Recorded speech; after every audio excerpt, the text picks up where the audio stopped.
ಪರಮೇಶ್ವರ ಸ್ವರೂಪಿಗಳಾದ ತಮ್ಮೆಲ್ಲರಿಗೂ ನಮಸ್ಕಾರ. ಶಿಕ್ಷಕರಿಗೆ ಶಿಕ್ಷಣವನ್ನು ಕೊಡತಕ್ಕಂತಹ ಮಹೋಪಾಧ್ಯಾಯರು ಅಂತ ಹೇಳಿದ್ರೆ ತಪ್ಪಾಗೋದಿಲ್ಲ.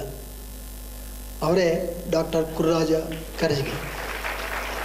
ಶ್ರೀಯುತರು ಅಕಾಡೆಮಿ ಫಾರ್ ಕ್ರಿಯೇಟಿವ್ ಟೀಚಿಂಗ್ ಎಂಬ ಸಂಸ್ಥೆಯನ್ನು ನಡೆಸ್ತಾ ಬಂದಿದ್ದಾರೆ. ಅದರ ಸಂಸ್ಥಾಪಕರು ಅವರೇ. ಇದರ ಮೂಲಕ ಹಲವಾರು ಶಿಕ್ಷಕರಿಗೆ ಬಹು ಅಗತ್ಯವಾಗಿರ್ತಕ್ಕಂತಹ ಉನ್ನತ ರೀತಿಯ state of the art teaching techniques ಇದನ್ನು ಕೊಡ್ತಾ ಇದ್ದಾರೆ. ಇವರು ದೇಶ ವಿದೇಶಗಳಲ್ಲಿ ಹಲವಾರು ಟ್ರೈನಿಂಗ್ ಪ್ರೋಗ್ರಾಮ್ಸ್, ಪ್ರಾಯಶಃ ಒಂದು 3000 ಟ್ರೈನಿಂಗ್ ಪ್ರೋಗ್ರಾಮ್ ಮಾಡಿದ್ದಾರೆ ಅಂತ ಹೇಳಿದ್ರೆ ಅವರ ಒಂದು ಅಂತಃಶಕ್ತಿಯನ್ನು ನಾವು ಗಮನಿಸ್ಬೋದು. ಜೊತೆಗೆ ಅವರ ಕರುಣಾಳು ಬಾ ಬೆಳಕೆ ನಾವು ಪ್ರಜಾವಾಣಿ ಪತ್ರಿಕೆಯಲ್ಲಿ ಓದ್ತಾನೆ ಇರ್ತೀವಿ. ಅದು ಹಲವಾರು ವ್ಯಾಲ್ಯೂಮ್ಗಳಲ್ಲಿ ಪುಸ್ತಕ ರೂಪದಲ್ಲಿ ಹೊರಬಂದಿದೆ. ಇಂತಹ ಒಬ್ಬ ಮಹನೀಯರು ನಮ್ಮ ಈ ಕಾರ್ಯಕ್ರಮಕ್ಕೆ ಬಂದಿರತಕ್ಕಂಥದ್ದು ನಮ್ಮ ಸುಯೋಗ. ಇವರು ಮಾತನಾಡ್ತಾ ಇರ್ತಕ್ಕಂಥದ್ದು ನಮ್ಮ ನಾಡು ಕಂಡ ಒಬ್ಬ ಶ್ರೇಷ್ಠ ದಾರ್ಶನಿಕ doctor D V Gundappa. Doctor D V ಗುಂಡಪ್ಪನವರ ಬದುಕಿನಿಂದ ನಾವೆಲ್ಲರೂ ಯೋಗದ ಅನೇಕ ಪಾಠಗಳನ್ನು ಕಲಿಯಲಿಕ್ಕೆ ಸಾಧ್ಯ. ಈ ಕುರಿತಾಗಿ ಡಾಕ್ಟರ್ ಗುರುರಾಜ ಕರಜಗಿಯವರು ನಮ್ಮನ್ನು ಕುರಿತು ಉಪನ್ಯಾಸ ನೀಡಬೇಕೆಂದು ಪ್ರಾರ್ಥನೆ. ಎಲ್ಲ ಸಹೃದಯರಿಗೆ ನಮಸ್ಕಾರ.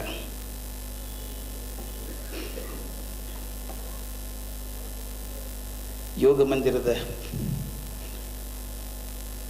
ಬೆನ್ನೆಲುಬಾಗಿರುವಂಥ, ಅದರ ಮೂಲ ಚೈತನ್ಯವಾಗಿರುವಂಥ ಶ್ರೀ ಓಂಕಾರರವರ ಸಾಧನೆಯನ್ನು ಎಲ್ಲರೂ ತುಂಬ ಮೆಚ್ಚಿಕೊಳ್ಬೇಕು. ಅವರು ಈಗ ಹೇಳ್ತಾ ಮಧ್ಯಾಹ್ನದ ಅವಧಿಯನ್ನು ಶುರು ಮಾಡ್ತಿದ್ದೀವಿ, ಭೋಜನ ನಂತರದ ಅವಧಿ ಅಂತ ಕರೆದ್ರು. ನಾನು ಸಾಮಾನ್ಯವಾಗಿ ಊಟ ಆದಮೇಲಿರುವಂಥ ಸೆಷನಲ್ಲಿ ಮಾತಾಡೋದಿದ್ದರೆ ಒಂದು ಪ್ರಶ್ನೆ ಕೇಳಿ ಶುರು ಮಾಡ್ತೀನಿ. ಸಾಮಾನ್ಯವಾಗಿ ಊಟ ಹೇಗಿತ್ತು ಅಂತ. ಆ ಪ್ರಶ್ನೆ ಏನು ಅಂದರೆ ಊಟ ಹೇಗಿತ್ತು ಅಂತ. ನಾನು ಉತ್ತರ ಹೇಳೋದು, ನೀವು ಏನು ಅಂತ ಹೇಳೋದಕ್ಕಿಂತ ಮೊದಲೇ ನಾನು ಹೇಳಿಬಿಡ್ತೀನಿ, ನೀವು ಏನು ಉತ್ತರ ಕೊಟ್ಟರು ನನ್ನ ದುಃಖ ಆಗುತ್ತೆ ಅಂತ. ಯಾಕಂದರೆ ಊಟ ಚೆನ್ನಾಗಿರಲಿಲ್ಲ ಅಂದರೆ ಊಟ ಚೆನ್ನಾಗಿರ್ಬೇಕಾಗಿತ್ತು ಅಂತ ದುಃಖ ಆಗುತ್ತೆ. ಊಟ ತುಂಬ ಚೆನ್ನಾಗಿತ್ತು ಅಂದರೆ ನನ್ನ ಬಗ್ಗೆ ದುಃಖ ಆಗುತ್ತೆ. ಯಾಕಂದರೆ ಫಿಸಿಕ್ಸು ಕೆಮಿಸ್ಟ್ರಿ ಸುಳ್ಳು ಮಾಡ್ಬೋದು, ಬಯಾಲಜಿ ಸುಳ್ಳು ಮಾಡೋದು ಕಷ್ಟ. ಊಟ ಒಂದ್ಸಲ ಹೊಟ್ಟೆಯಲ್ಲಿ ಹೋದ್ಮೇಲೆ 45 ನಿಮಿಷ ಅದು ನಿಮ್ಮನ್ನು ತಡ್ಕೊಳ್ಳುತ್ತೆ, ನೀವು ಅದನ್ನು ತಡ್ಕೊಳ್ಬಹುದು. ಆ ನಂತರ ಜಾಸ್ತಿ ರಕ್ತ ಸಂಚಲನ ಹೊಟ್ಟೆ ಹತ್ತಿರ ಬೇಕಾಗಿರೋದ್ರಿಂದ ತಲೆ ಹತ್ತಿರದ ರಕ್ತ ಎಲ್ಲ ಕೆಳಗಿಳಿದು ಬರ್ತದೆ. ಇಲ್ಲಿ ಭಾಗ ಸ್ವಲ್ಪ ಹಗುರ ಆಗ್ತದೆ. ಸ್ಟೇಜ್ ಮೇಲೆ ಇಬ್ಬಿಬ್ಬರು ಕರ್ಜಿಗೆ ಕಾಣಿಸೋಕೆ ಶುರು ಮಾಡ್ತಾರೆ. ಆಮೇಲೆ ಒಂದು ಕ್ಷಣಕ್ಕೆ ಅವರಿಬ್ಬರು ಹೋಗ್ಬಿಟ್ಟು ನಾವು ಧ್ಯಾನ ಮುದ್ರೆಯಲ್ಲಿ ಕೂತ್ಕೊಂಡ್ಬಿಡ್ತೀವಿ. ಅದು ಹಾಗಾಗಬಾರ್ದು ಅಂತ ಹೇಳಿ ನಮ್ಮದು ನಿಮ್ಮದು ಜವಾಬ್ದಾರಿ ಸ್ವಲ್ಪ ಹೆಚ್ಚಾಗಿದೆ ಅಂತ. ನಾವು ನೋಡಿದ ಹಾಗೆ ನಾವು ಬದುಕಿದಾಗ ನಮ್ಮ ಆಯುಷ್ಯದಲ್ಲಿ ಎಷ್ಟೋ ಥರದ ಜೀವಗಳು ನಮ್ಮ ಸಂಪರ್ಕಕ್ಕೆ ಬಂದು ಹೋಗ್ತವೆ. ಕೆಲವರು ಬರ್ತಾರೆ, ಪಕ್ಕದಲ್ಲಿ ಇರ್ತಾರೆ, 8-10 ವರ್ಷ ಇದ್ರೂ ಏನು ಗೊತ್ತಾಗಲ್ಲ, ಗೊತ್ತಾಗದೆ ಹೋದ್ರೆ ಏನು ನಷ್ಟ ಇಲ್ಲ ಅನಿಸ್ಬಿಡುತ್ತೆ. ಆದರೆ ಕೆಲವರು ಇರ್ತಾರೆ, ಅವರಿದ್ದಾಗ ತುಂಬ ದೊಡ್ಡವರಿದ್ದಾರಪ್ಪ ನಮ್ಮ ಮನೆ ಹತ್ರ ಅಂತ ಸಂತೋಷ ಪಡ್ತೀವಿ. ನಮ್ಮ ಜೀವನದಲ್ಲೇ ಬರ್ತಾರೆ, ಅವರ ಪರಿಣಾಮ ನಮ್ಮ ಜೀವನ ತುಂಬ ಗಾಢವಾಗಿ ಆಗ್ತದೆ. ಕೆಲವರು ಸಿಡ್ಲಿದ್ದಂಗೆ ಇರ್ತಾರೆ, ಸಿಡ್ಲು ಬಂದ ಹಾಗೆ ಕಣ್ಣು ಕುಕ್ಕಿ ಬಿಡ್ತಾರೆ, ಕೋರೈಸ್ಬಿಡುತ್ತೆ. ಇನ್ನು ಕೆಲವರು ನಿಧಾನವಾಗಿ ಪರಿಣಾಮ ಮಾಡ್ತಾ ಬರ್ತಾರೆ. ಇನ್ನು ಕೆಲವರು ಮನೆಯಲ್ಲಿ ಮೂಲೆಯಲ್ಲಿ ಹಚ್ಚಿಟ್ಟು ಊದುಬತ್ತಿ ಥರ ಇರ್ತಾರೆ, ಕಾಣಿಸೋಲ್ಲ, ಬಟ್ ಮನಸ್ಸನ್ನು ತುಂಬಿಕೊಂಡಿರ್ತಾರೆ. ಅಂಥ ಜನ ಬಂದಾಗ ಕೆಲವ್ರನ್ನ ನಾವು ತುಂಬ ಮಾದರಿಗಳು ಅಂತ ಇಟ್ಕೋತೇವೆ, ಕೆಲವರು ತುಂಬ ಸಾರ್ಥಕ ಜೀವಗಳು ಅಂತ ಕರಿತೇವೆ. ಅವ್ರ ಪರಿಣಾಮ ತುಂಬ ದಿವಸ ನಮ್ಮ ಮೇಲೆ ಇರ್ತದೆ. ಎಷ್ಟೋ ವರ್ಷ ಅವ್ರು ನಮ್ಗೆ ಗೊತ್ತಿದ್ದವ್ರು ರೀ, ನಮ್ಮ ಪಕ್ಕದವರು, ನಮ್ಮ ಸಂಬಂಧಿಕರವರು ಅಂತ ಹೇಳ್ಕೋತೇವೆ. ಆ ಸಾರ್ಥಕ ಜೀವಗಳನ್ನು ಬೇಕಾದಷ್ಟು ನೋಡಿದ್ದೇವೆ. ಅವರ ಪರಿಣಾಮ ಎಷ್ಟು ವರ್ಷ ಇರುತ್ತೆ ನಮ್ಮ ಮೇಲೆ ಅನ್ನೋದು ಅವರ ಜೀವನದ ಎತ್ತರದ ಮೇಲೆ ಹೋಗುತ್ತೆ. ಅವ್ರ ಜೀವನ ಎಷ್ಟು ಎತ್ತರಕ್ಕೆ ತೊಗೊಂಡು ಹೋಗಿದ್ರೋ ಅಷ್ಟು ನಮಗೆ ಅಷ್ಟು ವರ್ಷ ಹೆಚ್ಚು ಅವ್ರ ಜೀವನ ಪರಿಣಾಮಕಾರಿಯಾಗಿರುತ್ತೆ. ಇನ್ನೊಂದು ತಾವು ಗಮನಿಸಿದ್ದೀರಿ, ನಮಗೆ ಯಾವುದೇ ಸಂತೋಷ ಆಗಲಿ ದುಃಖ ಆಗಲಿ ಆ ಕ್ಷಣದಲ್ಲಿ ತುಂಬ ತೀವ್ರತೆ ಇರ್ತದೆ. ಒಂದು ಹೊಸ ಮನೆ ಕಟ್ಟಿಸಿದಾಗ, ಹೊಸ ಕಾರ್ ಕೊಂಡ್ಕೊಂಡಾಗ, ಹೊಸದಾಗಿ ಮದುವೆ ಆದಾಗ, ಏನೋ ಸಂತೋಷ ಸಿಕ್ಕಾಗ, ಅಥವಾ ಮನೆಯಲ್ಲಿ ಯಾವುದೋ ಒಂದು ಸಾವು ಸಂಭವಿಸಿದಾಗ, ದುಃಖ ಆಗಲಿ ಸಂತೋಷ ಆಗಲಿ ತೀವ್ರತೆ ತುಂಬ ಇರುತ್ತೆ. ಅಯ್ಯೋ ಬದುಕೋದೇ ಸಾಧ್ಯ ಇಲ್ಲ ಅವ್ರಿನ ಮೇಲೆ ಅಂತ ಆವತ್ತಿನ ದಿವಸ ಆ ತೀರ್ಕೊಂಡಾಗ ಅವ್ರು ಅಳೋದು ನೋಡಿದಾಗ ಇವ್ರು ಬದುಕೋದೇ ಸಾಧ್ಯ ಇಲ್ಲ ಅನಿಸುತ್ತೆ. ಆದರೆ ದಿನ ಕಳೆದ ಹಾಗೆ ಆ ತೀವ್ರತೆ ಕಡಿಮೆ ಆಗ್ತಾ ಹೋಗ್ತದೆ. ಸಂತೋಷದ್ದು ಹಾಗೇನೆ, ದುಃಖದ್ದು ಹಾಗೇನೆ. ಕೊನೆಗೆ ಯಾವುದೋ ಒಂದು ನೆನಪಿನ ಗೆರೆಯಾಗಿ ಉಳ್ಕೊಂಡ್ಬಿಡುತ್ತೆ ಮನಸ್ಸಲ್ಲಿ. ಅದೇ ರೀತಿ ವ್ಯಕ್ತಿಗಳು ಮಾಡುವಂಥ ಪರಿಣಾಮ ಕೂಡ ಹಾಗೇನೆ. ಕೆಲವು ಪರಿಣಾಮ ಸ್ವಲ್ಪ ದಿವಸ ಇರುತ್ತೆ, ಕೆಲವರು ಬಹಳ ವರ್ಷ ಇರುತ್ತೆ, ಇನ್ನು ಕೆಲವರು ಎಷ್ಟೋ ವರ್ಷ ಆಗುತ್ತೆ. ವಿಚಿತ್ರ ಅಂದರೆ ನಾನು ಕಂಡದ್ದು, ಸಾಮಾನ್ಯವಾಗಿ ಯಾವುದೇ ಅನುಭವ ಕಾಲ ಹೋದ ಹಾಗೆ ತನ್ನ ತೀವ್ರತೆಯನ್ನು ಕಳ್ಕೊಳ್ಳುತ್ತೆ ಅನ್ನೋದು ಸಾಮಾನ್ಯ. Time is the only healer ಅಂತ ಹೇಳುವಾಗ ನಾವು ಮಾತಾಡಿದಾಗೆ. ಆದರೆ ವಿಚಿತ್ರ ಕೆಲವರ ಜೀವನದಲ್ಲಿ ವಿರುದ್ಧ ಆಗುತ್ತೆ. ಅವ್ರು ಹೋದ ಮೇಲೆ ದಿವಸ ಕಳೆದಷ್ಟು, ವರ್ಷ ಕಳೆದಷ್ಟು ಆ ಪ್ರಭಾವ ಹೆಚ್ಚಾಗ್ತಾ ಹೋಗ್ತದೆ. ಇದು ಬಹಳ ವಿಚಿತ್ರ. ಕೆಲವು ಜನಕ್ಕಾಗುವಂಥದ್ದು ಇದು. ಅವರಿದ್ದಾಗ ಏನು ಪ್ರಭಾವ ಇತ್ತೋ ಅವ್ರು ಹೋದ ಮೇಲೆ ವರ್ಷ ಕಳೆದ ಹಾಗೆ ಪ್ರಭಾವ ಹೆಚ್ಚಾಗ್ತಾ ಹೋಗ್ತದೆ. ಇದೊಂಥರ ವಿಚಿತ್ರ ನಿಯಮ ಇದು. ಸಾಮಾನ್ಯವಾಗಿ ಸಂತೋಷ ದುಃಖ ಪ್ರಭಾವ ಕಮ್ಮಿ ಆಗ್ತಾ ಹೋದರೆ ಕೆಲವ್ರದ್ದು ಪ್ರಭಾವ ಮಾತ್ರ ಹೆಚ್ಚಾಗ್ತಾ ಹೋಗ್ತದೆ. ಇದು ಯಾಕಾಗ್ತದೆ? ಪ್ರಭಾವ ಯಾರ್ದು ಹೆಚ್ಚಿಗೆ ಆಗ್ತಾ ಹೋಗ್ತದೆ ಅಂದರೆ, ಯಾರು ತಮ್ಮ ಜೀವನದ ಹರಹನ್ನು ವಿಸ್ತಾರ ಮಾಡಿಕೊಂಡಿದ್ದಾರೋ, ಚಿಂತನೆಯ ಆಳವನ್ನು ಹೆಚ್ಚು ಮಾಡಿಕೊಂಡಿದ್ದಾರೋ, ಅವರ ಬದುಕಿಗೆ ಮಾತ್ರ ಸೀಮಿತವಾಗದಂಥ ಅನುಭವ ಆಗಿತ್ತೋ, ಅನುಭವ ಸಾರ್ವತ್ರಿಕ ಆಗಿತ್ತು. ಗಮನಿಸಬೇಕಾದ ಸ್ನೇಹಿತರೆ ಅಂದರೆ, ಕೆಲವು ಅನುಭವಗಳು ವೈಯಕ್ತಿಕವೂ ಆಗ್ತವೆ, ಸಾರ್ವತ್ರಿಕವೂ ಆಗ್ತವೆ. ನನ್ನ ಅನುಭವ ಬರೀ ನನ್ನ ಜೀವನಕ್ಕೆ ಮಾತ್ರ ಆಗೋದಾದರೆ ಸಣ್ಣ ಜೀವ ಆಗಿಬಿಡುತ್ತದೆ. ಆದರೆ ನನ್ನ ಅನುಭವ ಎಲ್ರಿಗೂ ಆಗುವಂಥದ್ದಾದರೆ, ಒಂದು ಉದಾಹರಣೆ ಹೇಳಿಬಿಡ್ಬೇಕು. ನಾನು ತುಂಬ ನನಗೆ ಮನಸ್ಸಿಗಿದ್ದಂಥದ್ದು. ಪರಿಣಾಮ ಆಗೋದು ಯಾವ ರೀತಿ ಉಳ್ಕೊಂಡ್ಬಿಡುತ್ತೆ. 5 ನಿಮಿಷದ ಪರಿಣಾಮ 100 ವರ್ಷ ಉಳ್ಕೋಬಹುದು, ಆ ಥರ ಆಗಿಬಿಡುತ್ತೆ. ತಮಗೆ ಬಿಸ್ಮಿಲ್ಲಾ ಖಾನ್ ಗೊತ್ತು, ಶಹನಾಯಿ ಸಾಮ್ರಾಟ್. ನಾನು ಯೂನಿವರ್ಸಿಟಿ ಗ್ರಾಂಟ್ಸ್ ಕಮಿಷನಲ್ಲಿ ಮೆಂಬರ್ ಆಗಿದ್ದಾಗ ಒಂದ್ಸಲ ವಾರಣಾಸಿಗೆ ಯೂನಿವರ್ಸಿಟಿಗೆ ಇನ್ಸ್ಪೆಕ್ಷನ್ಗೆ ಹೋದಾಗ ಅಲ್ಲಿ ನಮ್ಮ ಸೆಕ್ರೆಟರಿ ಒಬ್ಬರಿದ್ದರು, UG ಸೆಕ್ರೆಟರಿ. ಇಬ್ಬರು ಸೇರಿ ಬಿಸ್ಮಿಲ್ಲಾ ಖಾನ್ ಅವ್ರ ಮನೆಗೆ ಹೋಗೋಣ ಅಂತ ಹೋದ್ವಿ. ಸಣ್ಣ ಮನೆ, ಒಂದು ಕೋಣೆಯಲ್ಲಿ ಅವ್ರು ಮಲ್ಕೊಂಡಿದ್ರು. ಹೋಗಿ ಮಾತಾಡಿಸಿದ್ವಿ. ಮಾತಾಡ್ತಾ ಇರಬೇಕಾದ್ರೆ ನಾನು ಕೇಳಿದೆ, ಖಾನ್ ಸಾಬ್, ನೀವು ಜಗತ್ತಿನಲ್ಲಿ ಎಲ್ಲ ಕಡೆಗೂ ಕಾರ್ಯಕ್ರಮ ಕೊಟ್ಟಿದ್ದೀರಿ, ತುಂಬ ದೊಡ್ಡವ್ರ ಮುಂದೆ ಕಾರ್ಯಕ್ರಮ ಕೊಟ್ಟಿದ್ದೀರಿ, ಆದರೆ ನಿಮ್ಮ ಜೀವನದಲ್ಲಿ ಅತ್ಯಂತ ನೆನಪುಳಿಯುವಂಥ ಒಂದು ಘಟನೆ ಹೇಳ್ತೀರಾ?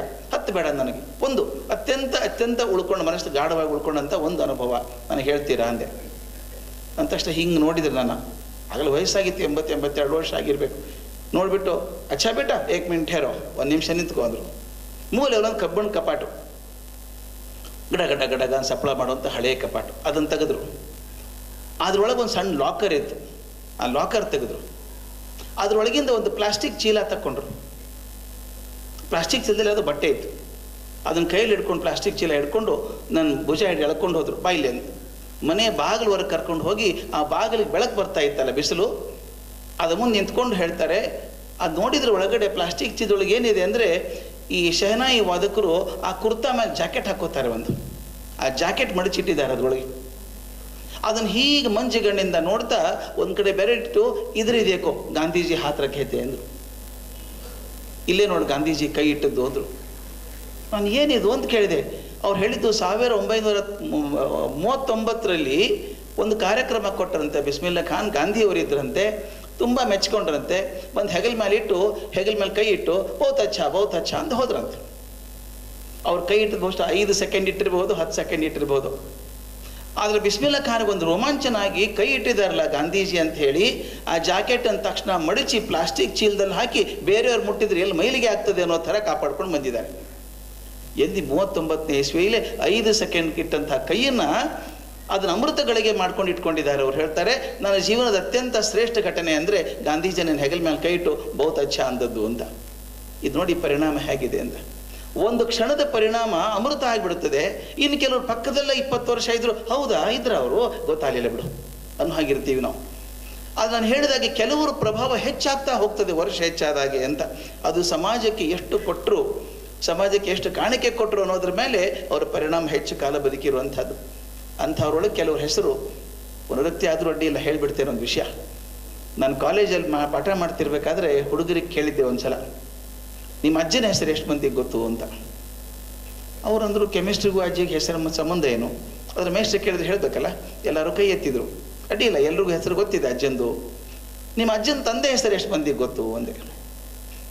ಅವ್ರು ಆ ಕಡೆ ಮುಖ ನೋಡ್ಕೊಂಡಿದ್ದು 8-10 ಕೈ ಮೇಲೆ ಬಂತು. ಅಡ್ಡಿ ಇಲ್ಲ, 8 ಜನಕ್ಕಾದ್ರೂ ಗೊತ್ತಲ್ಲ. ಮತ್ತೆ ಕೇಳಿದೆ, ನಿಮ್ಮ ಅಜ್ಜನ ಹೆಸರು ಎಷ್ಟು ಮಂದಿಗೆ ಗೊತ್ತು ಅಂತ. ಯಾರೂ ಕೈ ಎತ್ತಲಿಲ್ಲ. ನಾ ಆಶ್ಚರ್ಯ ಅಲ್ವಾ, ನಿಮ್ಮ ಅಜ್ಜನ ಹೆಸರು ಗೊತ್ತಿಲ್ಲ ನಿಮಗೆ ಅಂದೆ. ಒಬ್ಬ ಹುಡುಗಿ ಅಜ್ಜಿ ಅಂತ ಹೇಳಿದ್ರು. ಏನು ಪ್ರಯೋಜನ ಬಿಡಿ ಸರ್ ಅಂದು. ಅಂದ ಅಲ್ಲಮ್ಮ, ನಮ್ಮ ಅಜ್ಜನ ಹೆಸರು ಕೇಳ್ತಾ ಇಲ್ಲ, ನಿಮ್ಮ ಅಜ್ಜನ ಹೆಸರು ಏನು ಪ್ರಯೋಜನ ಅಂತೀಯಲ್ಲ ಅಂದೆ. ಆಕೆ ಜೋರಾಗಿ ಹೇಳಿದ್ರು, ಬಿಡಿ ಸರ್, ಏನು ದೊಡ್ಡ ಸಾಧನೆ ಮಾಡಿದ್ರೆ ಅಂತ ನೆನ್ಪಿಡ್ಬೇಕು ಸರ್ ಅಂದು. ಆಕೆ ಕೋಪ ನೋಡಿ ಹೋಗ್ಲಿ ಬಿಡು ಮತ್ತಾಯಿ ಸುಮ್ಮನೆ ಕೂತ್ಕೊ ಅಂತ ಹೇಳಿದ್ರು. ಬಾಕಿದವ್ರಿಗೆ ಇನ್ನು ಕೆಲವು ಹೆಸರು ಹೇಳ್ತಾ ಹೋಗ್ತೀನಿ, ನಿಮ್ಗೆ ಗೊತ್ತಿದ್ರೆ ಕೈ ಎತ್ತಿದ್ರೆ ಬೇಡ ಅಂದೆ. ಇಲ್ಲ ಚುರುಕಾಗಿ ಕೂತ್ಕೊಂಡ್ರು. ನಾವು ಒಂದೊಂದು ಹೆಸರು ಹೇಳೋಕೆ ಶುರು ಮಾಡಿದೆ. ಅಯೋಧ್ಯ ರಾಮ ಗೊತ್ತಾ? ಗೊತ್ತು, ಎಲ್ಲರೂ ಕೈ ಎತ್ತಿದ್ರು. ಕೃಷ್ಣ ಗೊತ್ತು, ಬುದ್ಧ ಗೊತ್ತು, ಮಹಾವೀರ ಗೊತ್ತು, ಯೇಸು ಕ್ರಿಸ್ತ ಗೊತ್ತು, ಶ್ರೀರಾಮಕೃಷ್ಣ ಗೊತ್ತು, ವಿವೇಕಾನಂದ ಗೊತ್ತು, ಬಸವಣ್ಣ ಗೊತ್ತು, ಎಲ್ಲರೂ ಗೊತ್ತು ಅಂದರು. ನಾನು ಹೇಳಿದಿರೋ ದೊಡ್ಡ ಸಮಸ್ಯೆ ಬಂತು ನೋಡಿ. ಈಗ ಇಷ್ಟು ಹೆಸರು ಹೇಳಿದ್ದಲ್ಲ, ರಾಮನಿಂದ ಬಸವಣ್ಣವರವರೆಗೂ ಇವ್ರು ಯಾರ ಮೊಮ್ಮಗನೂ ನಾನಲ್ಲ. ಆದರೆ ಎಲ್ಲರದ್ದು ಹೆಸರು ನೆನಪಿಟ್ಟಿದ್ದೇನೆ. ಅದು ನಮ್ಮ ಅಜ್ಜನ ಹೆಸರೇ ಗೊತ್ತಿಲ್ಲ ನನಗೆ. ಯಾಕೆ ವಿಚಾರ ಮಾಡಿ ಹೇಳಿ ಅಂತ ಟೈಮ್ ಕೊಟ್ಟೆ, 1-2 ನಿಮಿಷ. ನನ್ನ ಕ್ಲಾಸಲ್ಲ ಹುಡುಗಿ ಭಾಳ ಬುದ್ಧಿವಂತೆ, ಪದ್ಮಿನಿ ಪ್ರಿಯದರ್ಶಿನಿ ಅಂತ, ಮರೆಯೋದೇ ಹುಡುಗಿ ನಾನು. ತುಂಬ ಸೆನ್ಸಿಟಿವ್ ಹುಡುಗಿ. ಆಕೆ ಕಣ್ಣಲ್ಲಿ ನೀರಿತ್ತು. ಯಾಕಮ್ಮ ಏನಾಯಿತು ಅಂತ ಕೇಳಿದೆ. ಕಣ್ಣು ಒರೆಸ್ಕೊಂಡು ಹೇಳಿದ್ದು, ನನ್ನ ಜೀವನಕ್ಕೊಂದು ಮಾರ್ಗದರ್ಶನ ಸಿಕ್ತು ಸರ್. ಏನು ಅಂತ ಕೇಳಿದೆ. ಆಕೆ ಹೇಳಿದ್ದು ನನ್ನ ಜೀವನಕ್ಕೂ ಮಾರ್ಗದರ್ಶನ ಆಯಿತು. ಆಕೆ ಹೇಳಿದ್ದು, ನನಗೊಂದು ಪಾಠ ಆಯಿತು ಸರ್. ಯಾರು ಬರೀ ತಮಗೋಸ್ಕರ ಬದುಕ್ತಾರೋ ಅವ್ರನ್ನ ಪ್ರಪಂಚ ನಿರ್ದಾಕ್ಷಿಣ್ಯವಾಗಿ ಮರೆತು ಬಿಡ್ತದೆ. ಯಾರು ಮತ್ತೊಬ್ಬರಿಗೋಸ್ಕರ ಬದುಕ್ತಾರೋ ಅವ್ರನ್ನ ಪ್ರಪಂಚ ಯಾವತ್ತೂ ಮರೆಯೋದಿಲ್ಲ ಅಂತ. ಇದು ನನಗೊಂದು ಜೀವನದ ದೊಡ್ಡ ಪಾಠ ಆದಂಗೆ ಆಯಿತು. ಯಾರು ಹೆಚ್ಚು ಮತ್ತೊಬ್ಬರಿಗೋಸ್ಕರ ಬದುಕ್ತಾರೋ ಅವ್ರನ್ನ ಪ್ರಪಂಚ ಹೆಚ್ಚು ವರ್ಷ ನೆನೆಸುತ್ತೆ. ಅವ್ರ ಪರಿಣಾಮ ಹೇಗಾಗುತ್ತೆ? ಕೆಲವು ನೆನೆಸ್ಕೊಂಡಾಗ ನಾವು ವಿವೇಕಾನಂದರ ಹೆಸರು ಹೇಳ್ತೀವಿ, ಗಾಂಧೀಜಿ ಹೆಸರು ಹೇಳ್ತೀವಿ, ಪುಟ್ಟಪ್ಪ ಹೇಳ್ತೀವಿ, ಬೇಂದ್ರೆ ಹೇಳ್ತೀವಿ, DVG ಹೇಳ್ತೀವಿ, ದೊಡ್ಡ ಜೀವಿಗಳು ಹೇಳ್ತೀವಿ. ದಿವಸ ಹೋದಾಗ ಅವ್ರ ಪ್ರಭಾವ ಹೆಚ್ಚಾಗ್ತದೆ. ನಾನು ಸಾಹಿತ್ಯ ಪರಿಧಿಯಲ್ಲಿ ಹೇಳೋದಾದರೆ ನನ್ನ ಮೇಲೆ ಅತ್ಯಂತ ಹೆಚ್ಚು ಪ್ರಭಾವ ಬೀರಿದವರು ಡಾಕ್ಟರ್ DV ಗುಂಡಪ್ಪನವರು. ನನ್ನ ಜೀವನದ ಪರಮ ಭಾಗ್ಯ ಅಂದರೆ ಅಪರೂಪಕ್ಕೆ ಸಿಗುವಂಥದ್ದು. ಅದು ಅನಾಯಾಸವಾಗಿ ಭಗವಂತ ಕೊಡಬೇಕು ಅವನ್ನೆಲ್ಲ. ನನಗೆ 72ರಿಂದ 75ರವರೆಗೂ ಅವ್ರ ಜೊತೆಗೆ ಬದುಕುವಂಥ ಭಾಗ್ಯ ಇತ್ತು. 3 ವರ್ಷ ಅವ್ರ ಕಡೆ ಮೇಲೆ ಹೋಗ್ಬೇಕು ಹುಡುಗ ನಾನು. ಅವ್ರ ಪಕ್ಕದಲ್ಲಿ ಕೂತ್ಕೊಳ್ಳೋದು ಹಿಮಾಲಯದ ಪಕ್ಕ ಕೂತ್ಕೊಂಡ ಹಾಗೆ, ಹಿಮಾಲಯದ ಪಕ್ಕನೇ ಕೂತ್ಕೊಂಡ ಹಾಗೆ.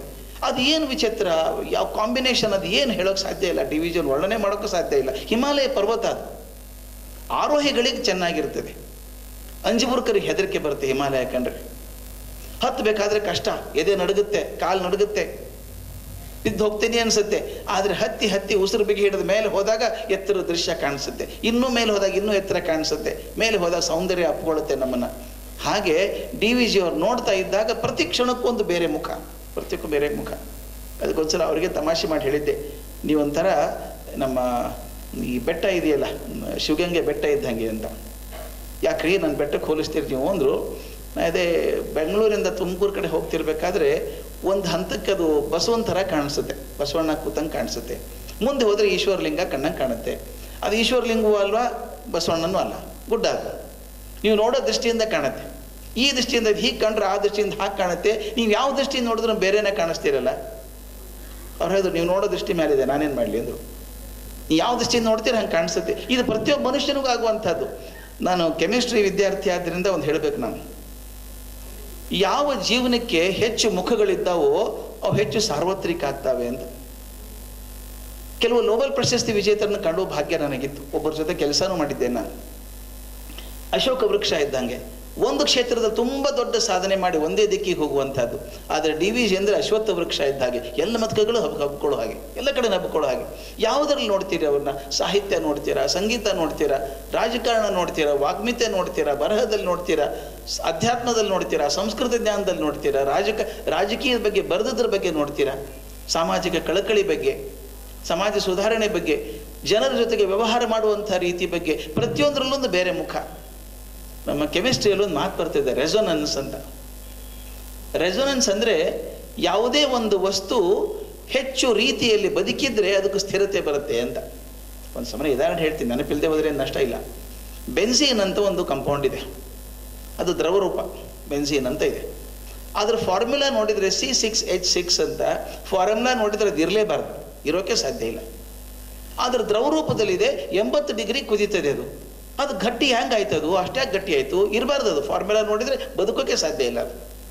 ಅದು ಹೆಂಗಿದೆ ಅಂತ ನೋಡಿದಾಗ ಹೇಳ್ತಾರೆ, ಬೆನ್ಸೀನು 4-6 ರೂಪದಲ್ಲಿರ್ತದೆ, ಅದು ಎಷ್ಟು ಹೆಚ್ಚು ರೂಪದಲ್ಲಿರ್ತದೋ ಅಷ್ಟು ಭದ್ರವಾಗಿರುತ್ತೆ ಅಂತ. ಅದು ನನಗೆ ಅರ್ಥ ಆದದ್ದು, ಮನುಷ್ಯ ಕೂಡ ಏಕಮುಖವಾಗಿ ಬೆಳೆಯದೆ 10 ಮುಖಗಳಲ್ಲಿ ತನ್ನ ವ್ಯಕ್ತಿತ್ವವನ್ನು ಬೆಳೆಸ್ಕೊಂಡಾಗ ವ್ಯಕ್ತಿತ್ವಕ್ಕೊಂದು ಸ್ಥಿರತೆ ಬರುತ್ತೆ. ಅದು ಬಹುಶಃ DVG ಅವರ ಸ್ಥಿರತೆಗೆ ಕಾರಣ ಆಗಿದ್ದಿತ್ತು ಅಂತ. ಎಷ್ಟೊಂದು ಮುಖಗಳಲ್ಲಿ ನೋಡೋದು ಅವ್ರನ್ನ, ಅದ್ಭುತವಾದಂಥ ಮುಖ. ಮತ್ತು ಇನ್ನೊಂದು, ನಾನು ಆಗಲೇ ಹೇಳಿದ್ದಲ್ಲ, ಎಷ್ಟು ಜಾಸ್ತಿ ಎತ್ತರಕ್ಕೆ ಹೋಗ್ತೀವೋ ಅಷ್ಟು ಜಾಸ್ತಿ ದಿವಸ ಜನ ನೆನೆಸ್ತಾರೆ ಅಂತ. ನಮ್ಮ ಭಾಗವತದಲ್ಲಿ ಒಂದು ಕಥೆ ಬರುತ್ತೆ. ಒಬ್ಬ ರಾಜ, ಇಂದ್ರದ್ಯುಮ್ನ ರಾಜ ಅಂತ. ಭಾಗವತ ಕಥೆಗಳು ಆಗ್ರ ಅದು. ಇಂದ್ರದ್ಯುಮ್ನ ರಾಜ ತುಂಬ ಚೆನ್ನಾಗಿ ಬದುಕಿದ, ಬರೀ ಪ್ರಜೆಗಳಿಗೋಸ್ಕರ ಎಷ್ಟೊಂದು ಕೆಲಸ ಮಾಡಿದ. ಮಾಡಿ ನಾನು ಆಯುಷ್ಯ ಮುಗಿದ್ಮೇಲೆ ತೀರ್ಕೊಂಡ, ಸ್ವರ್ಗಕ್ಕೆ ಹೋದ. ಸ್ವರ್ಗದಲ್ಲೇ ಇದ್ದು ಬಿಟ್ಟ. ಎಷ್ಟೋ ವರ್ಷ ಸ್ವರ್ಗದಲ್ಲಿ ಇದ್ದು ಬಿಟ್ಟ. ಬಹಳ ವರ್ಷ ಇದ್ದಲ್ಲಿ ನಮ್ಮದೇ ಅನ್ನಿಸ್ಬಿಡುತ್ತಲ್ಲ ಅದು. ತಾವು ನೋಡಿರ್ಬೇಕು, ಟ್ರೈನಲ್ಲಿ ಹೋಗ್ತಿರ್ಬೇಕಾದ್ರೇ ನಮ್ಮ ಸೀಟು ಅಂತ ಒದ್ದಾಡ್ತೀವಿ.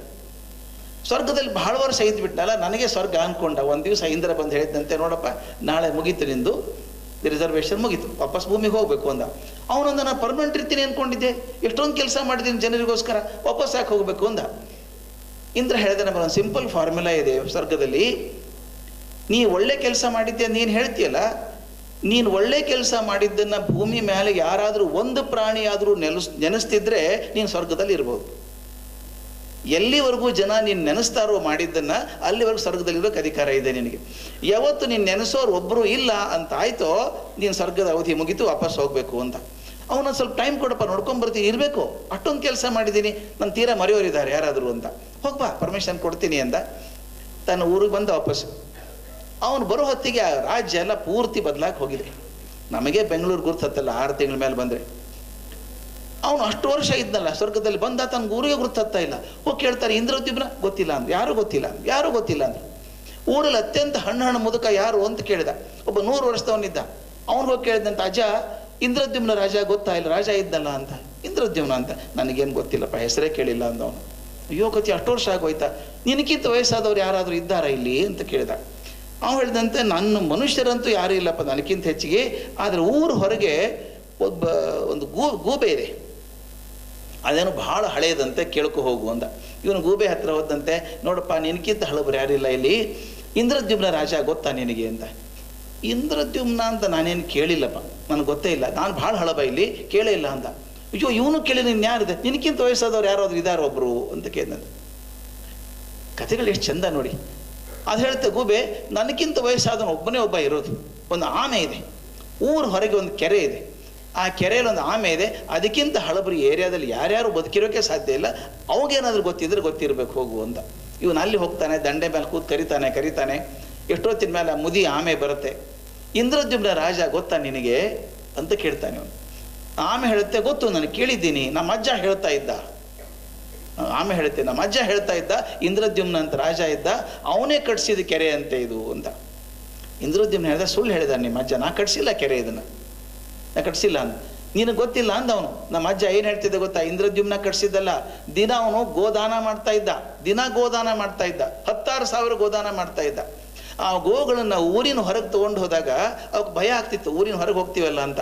ಬೇಡ ಅಂತ ಎಳಿಬೇಕು, ಕರ್ಕೊಂಡು ಹೋಗೋರು ಯಾ ಕಡೆ ಎಳೆಯೋರು. ಹಿಂಗೆ ಎಳೆದಾಟದಲ್ಲಿ ಆ ಗೋವಿನ ಖುರದಿಂದ ಆದಂಥ ಆಳ ತೆಗ್ಗೇನಾಗಿದೆ, ಅದೇ ಕೆರೆ ಆಗಿದೆ. ನೀ ಕೊಟ್ಟಂಥ ದಾನಗಳು ಹೋಗಲಾರದೆ ಉಳ್ಕೊಂಡಾಗ, ಒದ್ದಾಡಿದಾಗ ಖುರುಪುಟದಿಂದ ಆದಂಥ ತೆಗ್ಗಿನಲ್ಲಿ ಕೆರೆ ಆಗಿದೆ.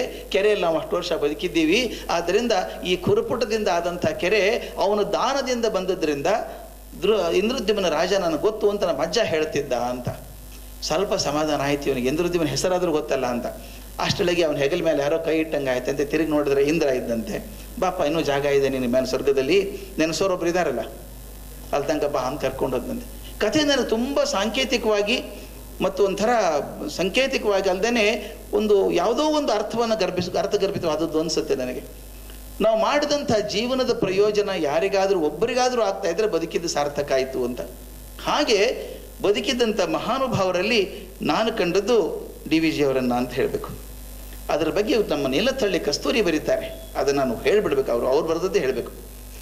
ಹೇಗೆ ಆಗ್ತಿತ್ತು DVG ಅವ್ರನ್ನ ಕಂಡ್ರೆ ಅಂದರೆ, ವಿಚಾರದ ಹರವಿನಿಂದ ಬೆರಗು, ಪಾಂಡಿತ್ಯದ ಆಳದಿಂದ ಭಯ, ರಸಿಕತೆಯಿಂದ ನಲವು, ಜೀವನೋತ್ಸಾಹದಿಂದ ಗೆಲುವು, ಸರಸ ಸಲ್ಲಾಪದಿಂದ ಒಲವು, ಸಾರ್ವಜನಿಕ ಸೇವಾನಿಷ್ಠೆಯಿಂದ ಶ್ರದ್ಧಾ ಗೌರವ, ಹೀಗೆ DVG ಅವರ ಬದುಕು ಹಾಗೂ ಕೆಲಸ ನಮ್ಮ ಎದುರಿಗೆ ಕಾಣಿಸಿಕೊಳ್ಳುತ್ತದೆ ಎಂದು ಬರೀತಾರೆ. ಇದನ್ನು ಹಲವು ಮುಖಗಳನ್ನು ನಾನು ಕಾಣುವಂಥ ಭಾಗ್ಯ ನನಗಿತ್ತು. ತಮಗೆಲ್ಲ ಎಷ್ಟು ಜನ ಗೊತ್ತಿದೆಯೋ ಗೊತ್ತಿಲ್ಲ, ತಿಂಡಿ ಪೋತ್ರ ಸಂಘ ಅಂತ ಮಾಡಿದರು. ತಿಂಡಿ ಪೋತ್ರ ಸಂಘ ಅಂತ ಕಟ್ಟಿದ ಬಹುಶಃ ಒಬ್ಬರೇ ಮನುಷ್ಯ ಅವರು ಅನ್ಸುತ್ತೆ, ಅಧ್ಯಕ್ಷರು ಅವರೇ. ತಿಂಡಿ ಬಹಳ ಪ್ರೀತಿ, ಅದನ್ನು ನಾವೆಲ್ಲ ಎಂಜಾಯ್ ಮಾಡಿದ್ವಿ, ಸಫರ್ ಮಾಡಿದ್ವಿ. ನಮ್ಮ ರಂಗನಾಥ್ ಶರ್ಮರ್ ಚಂದ ಬರೀತಾರೆ, ಒಂದ್ಸಲ ಅವ್ರ ಮನೆಗೆ ಹೋದ್ರಂತೆ 4:15 DVG ತಟ್ಟೆಯಲ್ಲಿ ಇಷ್ಟು ಬೋಂಡ ಹಾಕ್ಕೊಂಡು ಕೂತಿದ್ದಾರೆ, ಗುಡ್ಡೇನೆ ಅದು. ಇವರು ಏನು ಸ್ವಾಮಿ ಇದು ಅಂದ್ರಂತೆ. ಕೂತ್ಕೊಳ್ಳಿ ಅಂದರು. ಹಿಂಗೆ ತಿಂದು ನೋಡಿ ಅಮ್ಮ ಅಂದರು. ಶಾರದಮ್ಮ ಅವರೇ ನೋಡ್ಕೊಳ್ಳೋದು. ನೋಡಿದಾಗ ಅವ್ರು ಹೊರಗೆ ಬಂದು ಇವ್ರು ನೋಡಿ ಹಾಂ ಬಂದೆ ಅಂದರು. ಇವ್ರಿಗೊಂದು ತಟ್ಟೆ ತುಂಬ ತೊಗೊಂಬಂದರು. ಆ ತಟ್ಟೆ ನೋಡಿ ಅರ್ಧ ಜ್ವರ ಬಂತು ರಂಗನಾಥ್ ಶರ್ಮರಿಗೆ. ಬಹಳ ನಾಜೂಕು ಅವರು, ತುಂಬ ನಾಜೂಕು. ಬೇಡ ಬೇಡ ಇಷ್ಟು ಬೇಡ ಇಷ್ಟು ಒಂದು ಎಂದು ಬೈಯೋರಲ್ಲ. DVG ಚೆನ್ನಾಗಿ ಬೈದ್ಬಿಟ್ರೆ ಸುಮ್ಮನೆ ಕೂತ್ಕೊಳ್ರಿ, ತಿನ್ರಿ, ಯಾಕೆ ಮಾತಾಡ್ತೀರಿ, ನಾಟಕ ಮಾಡಬೇಡ್ರಿ ಅಂದರು. ಯಾಕೋ ಯಜಮಾನ್ರು ರಾಂಗ್ ಆಗಿದ್ದಾರೆ ಅಂತ ಸುಮ್ಮನೆ ಕೂತ್ಕೊಂಡ್ರು ರಂಗನಾಥ್ ಶರ್ಮರು. ತಾಯಿ ತಟ್ಟೆ ಇಟ್ಟು ಒಳಗೆ ಹೋದರು. ಇವರು ಜೋರ ನಕ್ರಂತೆ. ಯಾಕೆ ಬೈದೆ ಗೊತ್ತಾಯ್ತೋ ಅಂದ್ರಂತ. ಇಲ್ಲ ಗೊತ್ತಾಗ್ಲಿಲ್ಲ ಸ್ವಾಮಿ ಅಂದ್ರಂತ. ನೀವು ಬೇಡ ಅಂದರೆ ತಟ್ಟೆ ತೊಗೊಂಡು ಹೋಗ್ಬಿಡ್ತಾಳೆ ಅವಳು ಒಳಗಡೆ. ನಿಮಗೆ ಎಷ್ಟು ಬೇಕೋ ಅಷ್ಟು ಇಟ್ಕೊಂಡು ಉಳಿದು ನನ್ನ ತಟ್ಟೆಗೆ ಸುರೀರಿ, ಒಳಗೆ ಯಾಕೆ ಕಳಿಸ್ತೀರಿ ಅಂತ. ಹಾಗೆ ಅಕ್ಷರಶಃ ಅವ್ರು ಎಷ್ಟು ಇಟ್ಕೊಂಡು ಬಿಟ್ಟು ಅವ್ರಿಗೆ ಹಾಕಿದಾಗ ಅದನ್ನು ತಿಂದ್ರಂತ. ರಂಗನಾಥ್ ಶರ್ಮ ತುಂಬ ತೆಳ್ಳಗಿದ್ದವರು. ಆ ತಿನ್ನೋದಾದ್ಮೇಲೆ ಬೊಚ್ಚ ಬಾಯಿ DVGದು ಜೋರ ನಗೋಕ್ಕೆ ಶುರು ಮಾಡಿದ್ರು. ಯಾಕೆ ಸ್ವಾಮಿ ನಗ್ತೀರಿ ಅಂತ ಕೇಳಿದ್ರಂತೆ. ಅದಕ್ಕೆಪ್ಪ ನೀವು ಹಾಗೆ ತೂಕ ಮಾಡಿ ತಿಂತೀರಿ ಅಂತ ಹೇಳಿ ನಿಮ್ಮ ಸೊಂಟ ಲೇಡೀಸ್ ರಿಸ್ಟ್ ವಾಚ್ ಇದ್ದಂಗಿದೆ, ನಂದು ನೋಡಿ ಟಾರ್ ಕ್ಲಾಕ್ ಆಗಿದೆ ಅನ್ನೋರು. ಎಲ್ಲದ್ರಲ್ಲೂ ಒಂಥರ ಸರಸ. ಅದು ಸರಸ ಅಂತ ಹಾಗೆ ಕೂತ್ಕೊಂಡ್ರೆ ಕಷ್ಟ, ಅದು ಮರುಕ್ಷಣಕ್ಕೆ ಏನಾಗ್ಬಿಡುತ್ತೆ ಹೇಳಕ್ಕೆ ಬರಲ್ಲ ಅದು. ಆದ್ದರಿಂದ ಎಲ್ಲದರಲ್ಲೂ ಇರುವಂಥದ್ದು ಆ ಸಂತೋಷ ದುಃಖ ಅವ್ರು ನೋಡಬೇಕು. ಗೋಖಲೆ ಇನ್ಸ್ಟಿಟ್ಯೂಟಿಗೆ ಬಂದಾಗ ಅವರು ನಿಮ್ಗೆ ಗೊತ್ತಿರಬೇಕು, ಗೋಖಲೆ ಇನ್ಸ್ಟಿಟ್ಯೂಟಿಗೆ ಪ್ರೆಸಿಡೆಂಟ್ ಯಾರೂ ಇಲ್ಲ. ಪ್ರೆಸಿಡೆಂಟ್ ಅಲ್ಲಿ ಶ್ರೀರಾಮಚಂದ್ರನೇ. ಶ್ರೀರಾಮಚಂದ್ರ ವಿಗ್ರಹ ಇದೆ ಅಲ್ಲಿ. ನೋಡಿದ್ರಂತೆ ಒಂಚೂರು ಆ ಪಾದದ ಹತ್ರ ಧೂಳಿತ್ತು. ಏನು ಮಾಡಬೇಕು ಇವರು? ಸೀದಾ ಹೋಗಿ ಒಂದು ಚೀಟಿ ಬರೋದ್ರಂತೆ. Mister Padmanabhan, is it the way you look after the president of the organisation? Take better care of him ಅಂತ. ಮೂರ್ತಿ ಒರೆಸು ಅಂತ ಹೇಳೋದಕ್ಕೆ ಸ್ಟೈಲ್. ಅವ್ರು ಇರೋದೇ ಹಾಗೆ, ಆ ಸ್ಟೈಲೇ ಇರೋದು ಹಾಗೆ. ಧ್ವನಿ ಜೋರು, ಪಿಸು ಮಾತಂತ ಇಲ್ಲೇ ಇಲ್ಲ. ಏನು ಮಾತಾಡಿದ್ರು ಅಷ್ಟು ದೂರ ಕೇಳಿಸ್ಬೇಕು, ಜೋರು ಧ್ವನಿ, ಸಣ್ಣದಾಗಿ ಮಾತಾಡೋದಿಲ್ಲ. ಅವ್ನು ಹತ್ತಿರ ಬಂದಾಗ ಹೆದರಿಕೆ ಬರಬೇಕು, ಆ ಥರ ಇರುವಂಥದ್ದು. ಹೇಳಿದ್ನಲ್ಲ ಎಲ್ಲ ರೀತಿಯಲ್ಲಿ ನೋಡುವಂಥದ್ದು. ಆದರೆ ನಾನು ಇವತ್ತು ಈ ಮಾತಿಗೆ ಆರಿಸ್ಕೊಂಡದ್ದು ಅಂದರೆ ಅವರ ಜೀವನದ 5 ಮುಖಗಳನ್ನು ಮಾತ್ರ ಆರಿಸ್ಕೊಂಡಿದ್ದೇನೆ. ಸಮಯದ ಮಿತಿಯಿಂದಾಗಿ 5 ಬದ್ರೆ ಹಾಕ್ಕೊಂಡಿದ್ದೀನಿ. ಬಂದು ಅವರ ಔನ್ನತ್ಯಗಳನ್ನು 5 ವಿಧದಲ್ಲಿ ನೋಡಬೇಕು ಅಂತ. ಮೊದಲನೇದು ಜೀವನೋತ್ಸಾಹ, ನಮ್ಮೆಲ್ಲರಿಗೂ ಮಾದರಿ ಆಗಬೇಕದು. ಏನು ಖುಷಿ ರೀ, ಯಾವಾಗಲೂ ಅಸಾಧ್ಯ ಸಂತೋಷ, ಪ್ರತಿಯೊಂದ್ರ ಬಗ್ಗೆನೂ ಕುತೂಹಲ. ಏನೇ ಕೇಳಿದ್ರು ಅದ್ರ ಬಗ್ಗೆ ಅದೇನದು ಸೈನ್ಸ್ ಕಟ್ರಿ ಇದೇನಿದು, ಎಲ್ಲದ್ರ ಬಗ್ಗೆನೂ ಕೇಳಬೇಕು. ನಿಮ್ಗೊಂದು ತಮಾಷೆ ಹೇಳ್ಬಿಡ್ತೀನಿ, ಬಹಳ ಜನ ಗೊತ್ತಿದೆಯೋ ಇಲ್ವೋ, ಅವ್ರ ಪ್ರಯೋಗಗಳು ವಿಚಿತ್ರವಾದ ಪ್ರಯೋಗಗಳನ್ನು ಮಾಡ್ತಾಯಿದ್ರು. ಒಂದ್ಸಲ ಕಣ್ಣೆಲ್ಲ ಕೆಂಪಾಗಿ ಕಣ್ಣು ನೋವಾಗ್ತಾ ಇತ್ತಂತೆ. ಯಾರೋ ಹೇಳಿದ್ರಂತೆ ಕನ್ನಡಕದಿಂದ ಇದು ಕಣ್ಣು ಕೆಂಪಾಗ್ತದೆ, ಕನ್ನಡಕದಿಂದ ಝಳ ಆಗ್ತದೆ ಅಂತ ಹೇಳಿದ್ರಂತೆ. ಇವ್ರು ಏನು ಮಾಡಿದ್ರು ಗೊತ್ತಾ? ದಿನ ಮಲ್ಕೊಳ್ಳುವಾಗ ತಲೆ ಹತ್ತಿರ ಒಂದು ತಂಬಿಗೆ ನೀರು ಇಟ್ಕೋಬೇಕು, ಅದರಲ್ಲಿ ಕನ್ನಡಕ ಇಡಬೇಕು ನೀರಲ್ಲಿ. ಕನ್ನಡಕ ತಂಪಾದರೆ ಕಣ್ಣು ತಂಪಾಗ್ತದೆ ಅಂತ. ದಿನ ರಾತ್ರಿ ನೀರಲ್ಲಿ ಮುಳುಗಿಸಿಡ್ಬೇಕು ಅದನ್ನು. 15 ದಿವಸ ಹಾಕ್ಕೊಂಡ್ರು, ಪರೀಕ್ಷೆ ಮಾಡೋದು ನೋಡಿ, ಹಾಕ್ಕೊಂಡ್ರು. ಆಮೇಲೆ ದಡ್ಡ ಮುಂಡೆವು ಯಾವ ಹೇಳ್ತಾವೆ ಗೊತ್ತಿಲ್ಲ, ಅದಕ್ಕೆ ಏನಾಗಲ್ಲ ಅಂದರು. ಪ್ರಯೋಗ ಮಾಡಿದ್ ಬಿಡಲಿಲ್ಲ. 15 ದಿವಸ ನೀರಲ್ಲಿ ಕನ್ನಡಕ ಮುಳುಗಿಸಿಟ್ಟು ಕಣ್ಣು ಹಾಕ್ಕೊಂಡು ಮತ್ತೆ 10 ದಿವಸ ಚೆನ್ನಾಗಿತ್ತು ಅಂದವರೇ ಮತ್ತೆ ತಂಪಾಯ್ತು ನೋಡಿ ಕಣ್ಣು ಇವತ್ತು. ಹೌದು, ಅವ್ರು ಹೇಳಿದ್ದು ಕರೆಕ್ಟು ಅಂದದ್ದು. 15 ದಿವಸ ಪರೀಕ್ಷೆ ಮಾಡಿ ಆಮೇಲೆ ಇದು ಪ್ರಯೋಗ ದಡ್ಡ ಮುಂಡೆವು, ಅದು ಗೊತ್ತಿಲ್ಲ ಓಕೆ ಅಂದ್ಬಿಟ್ರು. ಪ್ರತಿಯೊಂದರಲ್ಲೂ ಪ್ರಯೋಗ ಮಾಡುವಂಥದ್ದು. ತಿಂಡಿ ಪ್ರಯೋಗ ಮಾಡಬೇಕು. ಆ ಶಪಚಿತನ, ವಿಪರೀತ ಶಪಚಿತನ. ತಿಂಡಿ ಬಗ್ಗೆ ಅಂತೂ ಅದು ನಸನಸೆ, ಅದಾಗಬೇಕು ಇದಾಗಬೇಕು, ಏನು ಮಾಡಿದರೂ ಆಗೋದಿಲ್ಲ. ಪಾಪ ಶಾರದಮ್ಮ ತುಂಬ ಕಷ್ಟಪಡೋರು ಇವ್ರಿಗೋಸ್ಕರ. ಅವರಿಗೆ ಆಲೂಗಡ್ಡೆ ಪಲ್ಯ ಮಾಡಬೇಕು, ಸೇರ್ತದೆ. ಆಲೂಗಡ್ಡೆ ಪ್ರತಿ ಸಲನೂ ಅಮ್ಮ ಮಣ್ಣಿನ ವಾಸನೆ ಇದೆ ಅಮ್ಮ ಆಲೂಗಡ್ಡೆಗೆ ಅನ್ಬೇಕು. ಪಾಪ ಅವ್ರು ಎಷ್ಟು ಶೋಧಿಸ್ಬೇಕು ಅದನ್ನು, ಎಷ್ಟು ಕುದಿಸ್ಬೇಕು, ತೆಗಿಬೇಕು, ಆ ಮಾತು ತೊಳೆದು ಇಡಬೇಕು. ಎಷ್ಟು ಮಾಡಿದರೂ ನಮಗೇನು ಬರಲ್ಲಲ್ಲ, ನಿಮಗೆ ಬರಲ್ಲ, ಮಣ್ಣಿನ ವಾಸನೆ ಬಂದೇ ಬರುತ್ತೆ ಅಂತ ಇವ್ರು ಅನ್ಬೇಕು. ಒಂದ್ಸಲ ಪಾಪ ಶಾರದಮ್ಮ ಏನೋ ಐಡಿಯಾ ಮಾಡಿ ಯಾವುದೋ ಬೇರೆ ತಂದು ತೊಳೆದು ನೆನೆಸಿಟ್ಟು ಏನೋ ಮಾಡಿದ್ರು. ಮಾಡಿ ಗಮ್ಮತ್ತೆ ಅಂತ ಹೇಳಿದ್ರು. ಇವತ್ತು ನೋಡಿ ಮಣ್ಣಿನ ವಾಸನೆ ಬರೋಕ್ಕೆ ಸಾಧ್ಯವೇ ಇಲ್ಲ, ಹಾಗೆ ಮಾಡಿಬಿಟ್ಟಿದ್ದೀನಿ ಎಲ್ಲ ಅಂತ ಹೇಳಿ ಬಡಿಸಿದ್ರು. ತಿಂದರು. ಅಲ್ಲ ಮಣ್ಣಿನ ವಾಸನೆ ಇಲ್ಲಲ್ಲ ಇವತ್ತು ಅಂತ ಕೇಳಿದರು. ಇವರು ಹೌದು ಮಣ್ಣಿನ ವಾಸನೆ ಒಂಚೂರು ಇಲ್ಲ, ಆದರೆ ಸಗಣಿ ವಾಸನೆ ಬರ್ತಾ ಇದೆ. ಏನು ಮಾಡೋದು? ಪ್ರತಿಯೊಂದರಲ್ಲೂ ಅದು ಏನು ಆ ಚಿಕಿತ್ಸೆಗೆ ಬುದ್ಧಿ. ಅದು ಊಟದಲ್ಲಿ ಮಾತ್ರ ಹಾಗೆ, ಉಳಿದ್ರ ಬಗ್ಗೆ ಇಲ್ಲ. ಉತ್ಸಾಹ ಅಂದರೆ ಪ್ರತಿಯೊಂದ್ರಲ್ಲೂ ಉತ್ಸಾಹ. ಯಾವುದಾದ್ರೂ ಕೊಟ್ಟು ಜೋರ ನಕ್ಕೊಂಡು ಬನ್ನಿ ಮಾಡೋಣ ಬನ್ನಿ ಅನ್ಬೇಕು. ಆ ಹೋಟೆಲಿಗೆ ಹೋಗ್ಬೇಕು, ತಿಂಡಿ ಪೋತ್ರ ಸಂಘದ ಜೊತೆಗೆ ಅಧ್ಯಕ್ಷ ಪೀಠ ಇವ್ರದೇನೆ. ಅಲ್ಲಿ ತನಕ ನಗ್ನಗ್ತಾ ಹೋಗ್ಬೇಕು. ಅವ್ನ ಕೈ ಕಟ್ಕೊಂಡು ನಿಂತ್ಕೋಬೇಕು. ಭಾಳ ಗೌರಿ ಗೌರಿ ಮೇಲೆ ನಿಂತ್ಕೊಂಡು ಏನು ಕೊಡಲಿ ಸ್ವಾಮಿ, ಏನಿದೆ ಹುಬ್ಬು ಗಂಟು ಹಾಕೊಂಡು. ಅಲ್ಲಿವರು ಚೆನ್ನಾಗಿದ್ದವರು, ಅಲ್ಲಿ ಬಂದ ತಕ್ಷಣ ಹುಬ್ಬು ಗಂಟು ಹಾಕೊಳ್ಳೋದು, ಏನಿದೆ ಅಂತ ಕೇಳೋದು. ಪಾಪ ಇರೋದು ಒಂದು 4-5 ಐಟಮ್ ಹೇಳಬೇಕು ಅವನು. ಇಷ್ಟೇನಾ ಅಂದು ಅಲ್ಲ ಇನ್ನೇನಾದರೂ ಬೇಕಾದ್ರೆ ಮಾಡಿಕೊಡ್ತೀನಿ ಸ್ವಾಮಿ. ಏನು ಮಾಡೋದು ತಲೆ, ಅವನೇ 2 ಪ್ಲೇಟ್ ಬಡಿ ಅನ್ನೋದು. 2 ಪ್ಲೇಟ್ ಅವನ್ನೆಲ್ಲ ತಿನ್ನೋದು. ಹಲ್ವಾ ಬಹಳ ಇಷ್ಟ. ಹಲ್ವಾ ತಿಂದಿದ್ದಾರೆ, ಗೊತ್ತೋದು ಏನು ಗೊತ್ತಿಲ್ವ ಅವ್ರಿಗೆ. ತಿಂದು ಇನ್ನೊಂದು ಪ್ಲೇಟ್ ಬೇಕು ಅನಿಸಿದೆ. ಅವ್ನು ಕರೆದು, ಏನದು ಮೊದಲು ಕೊಟ್ಟೆ ಅಲ್ಲ, ಅದೇನು ರಾಡಿ ಆಗಿತ್ತಲ್ಲ ಒಂದಿಷ್ಟೇ, ಅದೇನು ಅದ ಸ್ವಾಮಿ ಹಲ್ವಾ ಅಂತ. ಅದನ್ನು ಇನ್ನೊಂದು ಪ್ಲೇಟ್ ಬಡಿ. ತಿನ್ನೋದ್ರಲ್ಲಿ ಅದು ಸೌಭಾಗ್ಯ, ಅದು ಭಾಗ್ಯ ತಿನ್ನೋದಂದ್ರೆ. ನೋಡ್ಬೇಕಾದನ್ನ, ಅದು ಎಲ್ಲರಿಗೂ ಬರಲ್ಲ. ಅದಕ್ಕೆ ಹೇಳೋರು ಭೋಜನ ಹತ್ತಿದ ಪ್ರಿಯ, ಅದು ಆಶೀರ್ವಾದ ಭಗವಂತನ ಬೇಕಾಗುತ್ತೆ ಭೋಜನ ಸಿಗಬೇಕಾದ್ರೆ ಅಂತ ತಡ್ಕೊಳ್ಳೋದ್ರಲ್ಲಿ. ಅವರ ಜ್ಞಾಪಕ ಚಿತ್ರಶಾಲೆ ಅಂತ ಓದಬೇಕು. ಜನರ ಜೀವನವನ್ನು ಕಾಣುವಂಥ ರೀತಿ, ದಿವಾನ್ರ ಬಗ್ಗೆ ಏನು ಆತ್ಮೀಯತೆಯಿಂದ ಬರೆದಿದ್ದಾರೋ ಅದೇ ಆತ್ಮೀಯತೆಯಿಂದ ತಮ್ಮ ಮನೆಗೆ ಬರೋ ಕ್ಷೌರಿಕನ ಬಗ್ಗೆ ಬರೆದಿದ್ದಾರೆ. ಎಷ್ಟು ಚಿತ್ರಗಳು. ಆ ಬರೆದ ಉದ್ದೇಶ ಏನು ಗೊತ್ತಾ? ನಮಗೊಂದು ಪಾಠ ನನಗೆ ಸಿಕ್ಕದ್ದು ಅದರೊಳಗೆ ಅಂತಂದರೆ, ಅಷ್ಟು ಜೀವನಗಳನ್ನು ಅವ್ರು ಹೇಗೆ ಚಿತ್ರ ಮಾಡಿದ್ರೋ ಉದ್ದೇಶ ಏನು ಅಂದರೆ, ನಿಮ್ಮ ಜೀವನ ಸುತ್ತಮುತ್ತಲೂ ಅಷ್ಟು ಒಳ್ಳೆ ಜನ ಇದ್ದಾರಪ್ಪ, ದಯವಿಟ್ಟು ಗಮನಿಸಿ ಅವ್ರನ್ನ ಕೆಟ್ಟದನ್ನು ಆರಿಸೋಕೆ ಹೋಗ್ಬೇಡಿ, ಒಳ್ಳೆಯದನ್ನೇ ಆರಿಸಿ ಅಂತ ಹೇಳುವಂಥದ್ದು. ಅದು ಮೊದಲನೇದ್ದು ಅವ್ರಿಗೆ ಜೀವನೋತ್ಸಾಹ ಅಂತ ಹೇಳಿದೆ. ಎಲ್ಲದರಲ್ಲೂ ಅದ್ಭುತ. ಎರಡನೇದ್ದು ನಾನು ಭಾಳ ದೊಡ್ಡ ದರ್ಶನ ಅವ್ರ ಕಡೆ ಆದದ್ದು ಅಂದರೆ, ಎಲ್ಲರಲ್ಲೂ ಒಳಿತನ್ನು ಕಾಣುವಂಥದ್ದು. ಯಾರ ಬಗ್ಗೆನೂ ಕೆಟ್ಟ ಮಾತಾಡಿದ್ದು ನಾನು ಕೇಳಲೇ ಇಲ್ಲ ಸ್ವಾಮಿ. ಯಾರ ಬಗ್ಗೆನೂ ಕೆಟ್ಟ, ಬರಹದಲ್ಲಿ ಕೂಡ ಯಾವುದೇ ವ್ಯಕ್ತಿ ಬಗ್ಗೆ ಅವ್ರ ಮನಸ್ಸಿಲ್ಲದೆ ಹೋದರೆ ಆಯಿತು, ಅವ್ರು ಬದುಕುವ ರೀತಿಯೇ ಅಂಥದ್ದು ಅಂದ್ಬಿಡೋರು. ಅದಕ್ಕಿಂತ ಹೆಚ್ಚಿಗೆ ಬರೆಯೋಂಗಿಲ್ಲ. ಯಾರ್ದು ವೈಯಕ್ತಿಕವಾಗಿ ಟೀಕೆ ಮಾಡೋದು ಸಾಧ್ಯವೇ ಇಲ್ಲ. ಡಿವಿಷ್ ಯಾರ್ದು ಮಾಡೋಕ್ಕೆ ಸಾಧ್ಯ ಇಲ್ಲ. ಆ ಥರ ಬರೆದದ್ದು. ಒಂದು ಕಡೆ ನೀವು ಓದಬೇಕು, ಅವ್ರು ಕೈಲಾಸಮ್ಮನ ವ್ಯಕ್ತಿ ಚಿತ್ರ ಬರೀತಾರೆ. ಕೈಲಾಸಂ ಬರೆದವ್ರು ಬದುಕುವಂಥ ಜೀವನ ಎಷ್ಟು ದೊಡ್ಡ ಜೀವ, ಅದು ಯಾಕೆ ಹಾಗೆ ಬದುಕಿದ್ನೋ, ನಾನು ಬದುಕಿದ ಅಂದ್ಬಿಟ್ಟು ಕೊನೆಗೊಂದು ಮಾತು ಹೇಳ್ತಾರೆ, ಯಾವ ಗಿಡಕ್ಕೆ ಯಾವ ಗೊಬ್ಬರ ಬೇಕೋ ತಿಳಿಯೋದು. ಎಂಥ ದೊಡ್ಡ ಮಾತದು. ಯಾವ ಗಿಡಕ್ಕೆ ಆ ಗೊಬ್ಬರ ಬೇಕೋ ಏನೋ, ಬಹುತಃ ಆ ರೀತಿ ತಕ್ಷಣ ಕ್ರಿಯೇಟಿವಿಟಿ ಬರಬೇಕಾದ್ರೆ ಆ ಥರ ಜೀವನನೇ ಬೇಕಾಗಿತ್ತೋ ಏನೋ ಅಂತ ಹೇಳಿ ಅದನ್ನು ಸಮಾಧಾನ ಪಡ್ಕೊಳ್ಳುವಂಥದ್ದು. ಅನಕರ ಬಗ್ಗೆ ಬರಿಬೇಕಾದ್ರೆ, ಅದು ಯಾವುದೋ ವಿಷಯದ ಬಗ್ಗೆ ಬಂದಾಗ ಬಿಡಿ, ಆ ವಿಷಯ ತಲೆ ಕೆಡಿಸ್ಕೊಳ್ಳೋದು ಬೇಡ, ಅವ್ರ ಸಾಹಿತ್ಯದ ಬಗ್ಗೆ ಮಾತಾಡಿ. ಅಷ್ಟು ದೊಡ್ಡ ಜೀವನ, ಒಂದನ್ನು ಕೆಟ್ಟದನ್ನು ಕಾಣದಾರದಂಥ ಜೀವನ ಅದು. ಮತ್ತು ಇನ್ನೊಂದು ಹೇಳಿದ್ನಲ್ಲ, ಅವರಿಗೆ ಮುಚ್ಚು ಮರೆ ಇಲ್ಲ ಸ್ಟೇಟ್ ಮಾತಾಡೋದು ಅಂತ ಒಂದು ಪ್ರಸಂಗ ಹೇಳಿಬಿಡ್ಬೇಕು. VC ತುಂಬ ನಸನಸೆ, ಅವರು ಭಾಳ ನಸನಸೆ. ಈವನ್ ರುಮಾಲ್ ಕೂಡ, ನೀವು VC ಅವರಿಗೆ ಅಪಮಾನ ಮಾಡಬೇಕು ಅಂದರೆ, ಅವ್ರ ನಿಮ್ಮ ಸಾಹಿತ್ಯ ಚೆನ್ನಾಗಿಲ್ಲ ಅಂದರೆ ಏನು ದುಃಖ ಆಗ್ತಿರ್ಲಿಲ್ಲ, ನಿಮ್ಮ ರುಮಾಲ್ ಸರಿಯಾಗಿಲ್ಲ ಅಂದರೆ ಕಷ್ಟ. ಅಷ್ಟು ಕಾಳಜಿ ಇಡೋರು. ಇವರು DVG ಹಾಗೂ ಒಂದು ದಟ್ಟಿ ಸುತ್ಕೊಂಡು ಹೋಗ್ಬಿಡೋರು. ಇವರೆಲ್ಲ 4-5-6 ಜನ ದೊಡ್ಡವರು ತುಮಕೂರು ಹೋಗಿದ್ರಂತೆ. ಒಂದು ಅಂಬಾಸಡರ್ ಕಾರಲ್ಲಿ ಹೋಗಿದ್ದಾರೆ. ಗೋಕಾಕರು ಇವರು ದೊಡ್ಡ ದೊಡ್ಡ ದೇಹಗಳಿಬ್ರು, VC ಇದ್ದಾರೆ, MV ಸೀತಾರಾಮಯ್ಯನವರು ಎಲ್ಲರೂ ಹೋಗಿದ್ದಾರೆ. ತುಮಕೂರು ಒಳಗೆ ಹೋಗೋ ಹೊತ್ತಿಗೆ ಅದು ಟೈರ್ ಬರ್ಸ್ಟ್ ಆಯಿತು. ಆವಾಗ ಸ್ಟೆಪ್ನಿ ಕೂಡ ಇಲ್ಲ ಅವನಿಗೆ. ಅವನು ಒಂದು ಅರ್ಧ ಗಂಟೆ ಇಳ್ಕೊಳ್ಳಿ ಸ್ವಾಮಿ, ರಿಪೇರ್ ಮಾಡಿಸ್ಕೊಂಬರ್ತೀನಿ ಅಂದ. ಮಾಸ್ತಿಗೆ ಇದಕ್ಕೆ ನಮ್ಮ ಇವರಿಗೆ VCಗೆ ಮುಖ ಕರ್ಸ್ಕೊಳ್ಳೋಂಗೆ ಆಗ್ಬಿಡ್ತು. ದೊಡ್ಡವ್ರು ಬಂದಿದ್ದಾರೆ, ರೋಡ್ ಮೇಲೆ ನಿಲ್ಸೋಕ್ಕಾಗತ್ತಾ ಹೇಳಿದ್ರು. ನಮ್ಮ ಹತ್ತಿರ ನಮ್ಮ ಸಂಬಂಧಿಕರ ಮನೆ ಇದೆ, ಅಲ್ಲಿ ಹೋಗ್ಬಿಡೋಣ ಬನ್ನಿ ಅಂತ ಕರ್ಕೊಂಡೋದ್ರು. ಅವ್ರಿಗೂ ಖುಷಿ ಆಯ್ತು. ಯಾರ ದೊಡ್ಡವ್ರು ಬಂದರೆ ಸಂತೋಷ, ಆದ್ರೆ ಭಾಳ ಜನ ದೊಡ್ಡವ್ರು ಒಂದೇ ಸಲ ಬಂದರೆ ಹೆದರಿಕೆನೂ ಆಗುತ್ತೆ. ಯಾರ್ಯಾರು ಮಾಸ್ತಿ ಇದ್ದಾರೆ, DVG ಇದ್ದಾರೆ, ಗೋಕಾಕರಿದ್ದಾರೆ, VC ಇದ್ದಾರೆ. ಹೋದ್ರು, ಮನೆಗೆ ಹೋದರು. ಒಂದು ಅರ್ಧ ಗಂಟೆ ಕೂತ್ಕೊಂಡ್ರು, ಕಾಫಿ ಮಾಡಿದ್ರು, ಕುಡಿದ್ರು. ಅವನು ಬಂದ, ಗಾಡಿ ರೆಡಿ ಆಯ್ತು ಬನ್ನಿ ಸ್ವಾಮಿ ನಿಮ್ಮದು ಅಂತ. VC ಅದ್ಬಿಟ್ಟು ಯಜಮಾನ್ರೆ ಅಂತ ಇದ್ರು. ಯಜಮಾನ್ರೆ ಹೊರಡೋಣವಾ, ಗಾಡಿ ರೆಡಿ ಆಗಿದೆ ಅಂತೆ ಅಂದರು. ಅಂದ ತಕ್ಷಣ DVG ಏನು ಮಾಡಬೇಕು, ಹೊರಡ್ಬೇಕಲ್ಲ. ಅವ್ರು ಪಿಸುಮಾತಿಲ್ಲ ಅಂತ ಹೇಳಿದೆ, ಮಾತಾಡಿ ಜೋರೇ ಮಾತಾಡೋದು. VC ನಾವು ಮನೆ ಒಳಗೆ ಬರಬೇಕಾದ್ರೆ ಆ ತಾಯಿ ಅವರೇ ಕಾಳು ಸುಲಿತಾ ಇದ್ರು. ಪಾಪ ನಮಗೋಸ್ಕರ ಅವ್ರು ಉಪ್ಪಿಟ್ಟು ಮಾಡಿರೋಣ, ನಾವು ತಿಂದೇ ಹೋದ್ರೆ ತಪ್ಪಾಗಲ್ವೇ ಅಂದರು. ಅವ್ರಿಗೆ ಕೇಳಿಸ್ದೇ ಇರತ್ತ ಧ್ವನಿ. ಒಂದು ನಿಮಿಷ ಇರಿ ಮಾಡೇ ಬಿಡ್ತೀನಿ ಅಂದರು. ಮುಜುಗರ ಅವರಿಗೆಲ್ಲ. ಅವ್ರು ಮಾಡಿಸ್ಕೊಂಡು ತಿಂದೇ ಹೊರಟಾಗ ಇವರು VC ಕೇಳಿದ್ರಂತೆ, ಏನು ಸ್ವಾಮಿ ನಿಮ್ಮ ಮೊದಲೇ ವಾಯು ಪ್ರಕೃತಿ, ಅವರೇ ಕಾಳು ಕೆಟ್ಟದ್ದು, ತಿನ್ನಬಾರ್ದಲ್ವೇ ಅಂದರು. ಇವು ಟಪ್ ಅಂತ ಅವ್ರ ಬೆನ್ನ ಮೇಲೆ ಹೊಡೆದ್ಬಿಟ್ಟು, ಏನು ಮೂರ್ಖರಿದ್ದೀರಿ VC ನೀವು, ಅವರೇ ಕಾಳು ಮಾಡಿದ ಭಗವಂತ ಶುಂಠಿ ಮಾಡಿಲ್ವೇ, ಈಗ ಅವರೇ ಕಾಳು ತಿನ್ನೋಣ, ಮನೆಗೆ ಹೋಗಿ ಶುಂಠಿ ತಿಂದ್ರಾಯ್ತು. ಇದು ನೋಡಿ ಅದು ಉತ್ಸಾಹ ಏನದು ಅಸಾಧ್ಯ. ಮತ್ತು ಎಲ್ಲೂ ಯಾರ ಬಗ್ಗೆನೂ ಕೆಟ್ಟ ಮಾತಿಲ್ಲ, ಸಂತೋಷ ಹಂಚ್ಕೊಂಡು ತಿನ್ನುವಂಥದ್ದು. 2 ಗುಣಗಳು ನನಗೆ ಭಾಳ ಇಷ್ಟ ಆದದ್ದು. ಮೊದಲೇದ್ದು ಜೀವನೋತ್ಸಾಹ, ಮತ್ತು ಎಲ್ಲದರಲ್ಲೂ ಒಳ್ಳೆಯದನ್ನು ಕಾಣುವಂಥದ್ದು.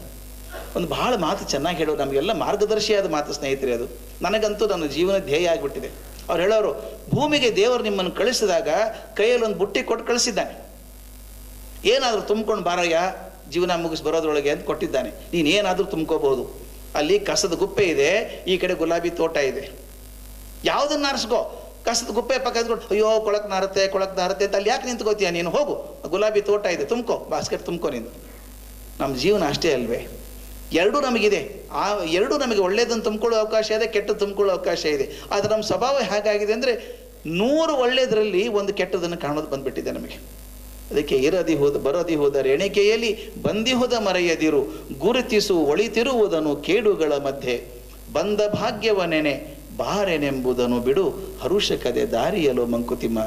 ದೊಡ್ಡ ಜೀವನ ದರ್ಶನ ಅವ್ರು ಕೊಟ್ಟದ್ದು ಒಳ್ಳೆಯದನ್ನು ಕಾಣ್ಕೊಳ್ಳಿ, ಕೆಟ್ಟದ್ದು 100 ಇದೆ ಅಂತ ಹೇಳೋದು. ಇನ್ನೊಂದು 3ನೇದು ನನಗೆ ಭಾಳ ಮುಖ್ಯವಾಗಬೇಕಾದ್ದು ಅಂದರೆ ಅನ್ಯಾಯಕ್ಕೆ ಮತ್ತು ಆಸೆಗಳಿಗೆ ಬಾಗದಂಥ ಬುದ್ಧಿ.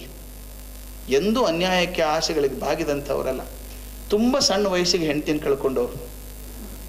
35 ಮುಗಿದು 36 ವರ್ಷ DVGಗೆ ಹೆಂಡ್ತಿ ತೀರ್ಕೊಂಡದೊಂದು ವಿಚಿತ್ರ ಸಂದರ್ಭ, ಭಾಳ ಕೆಟ್ಟ ಸಂದರ್ಭ. ಬಾಣಂತಿ, 15 ದಿವಸದ ಬಾಣಂತಿ.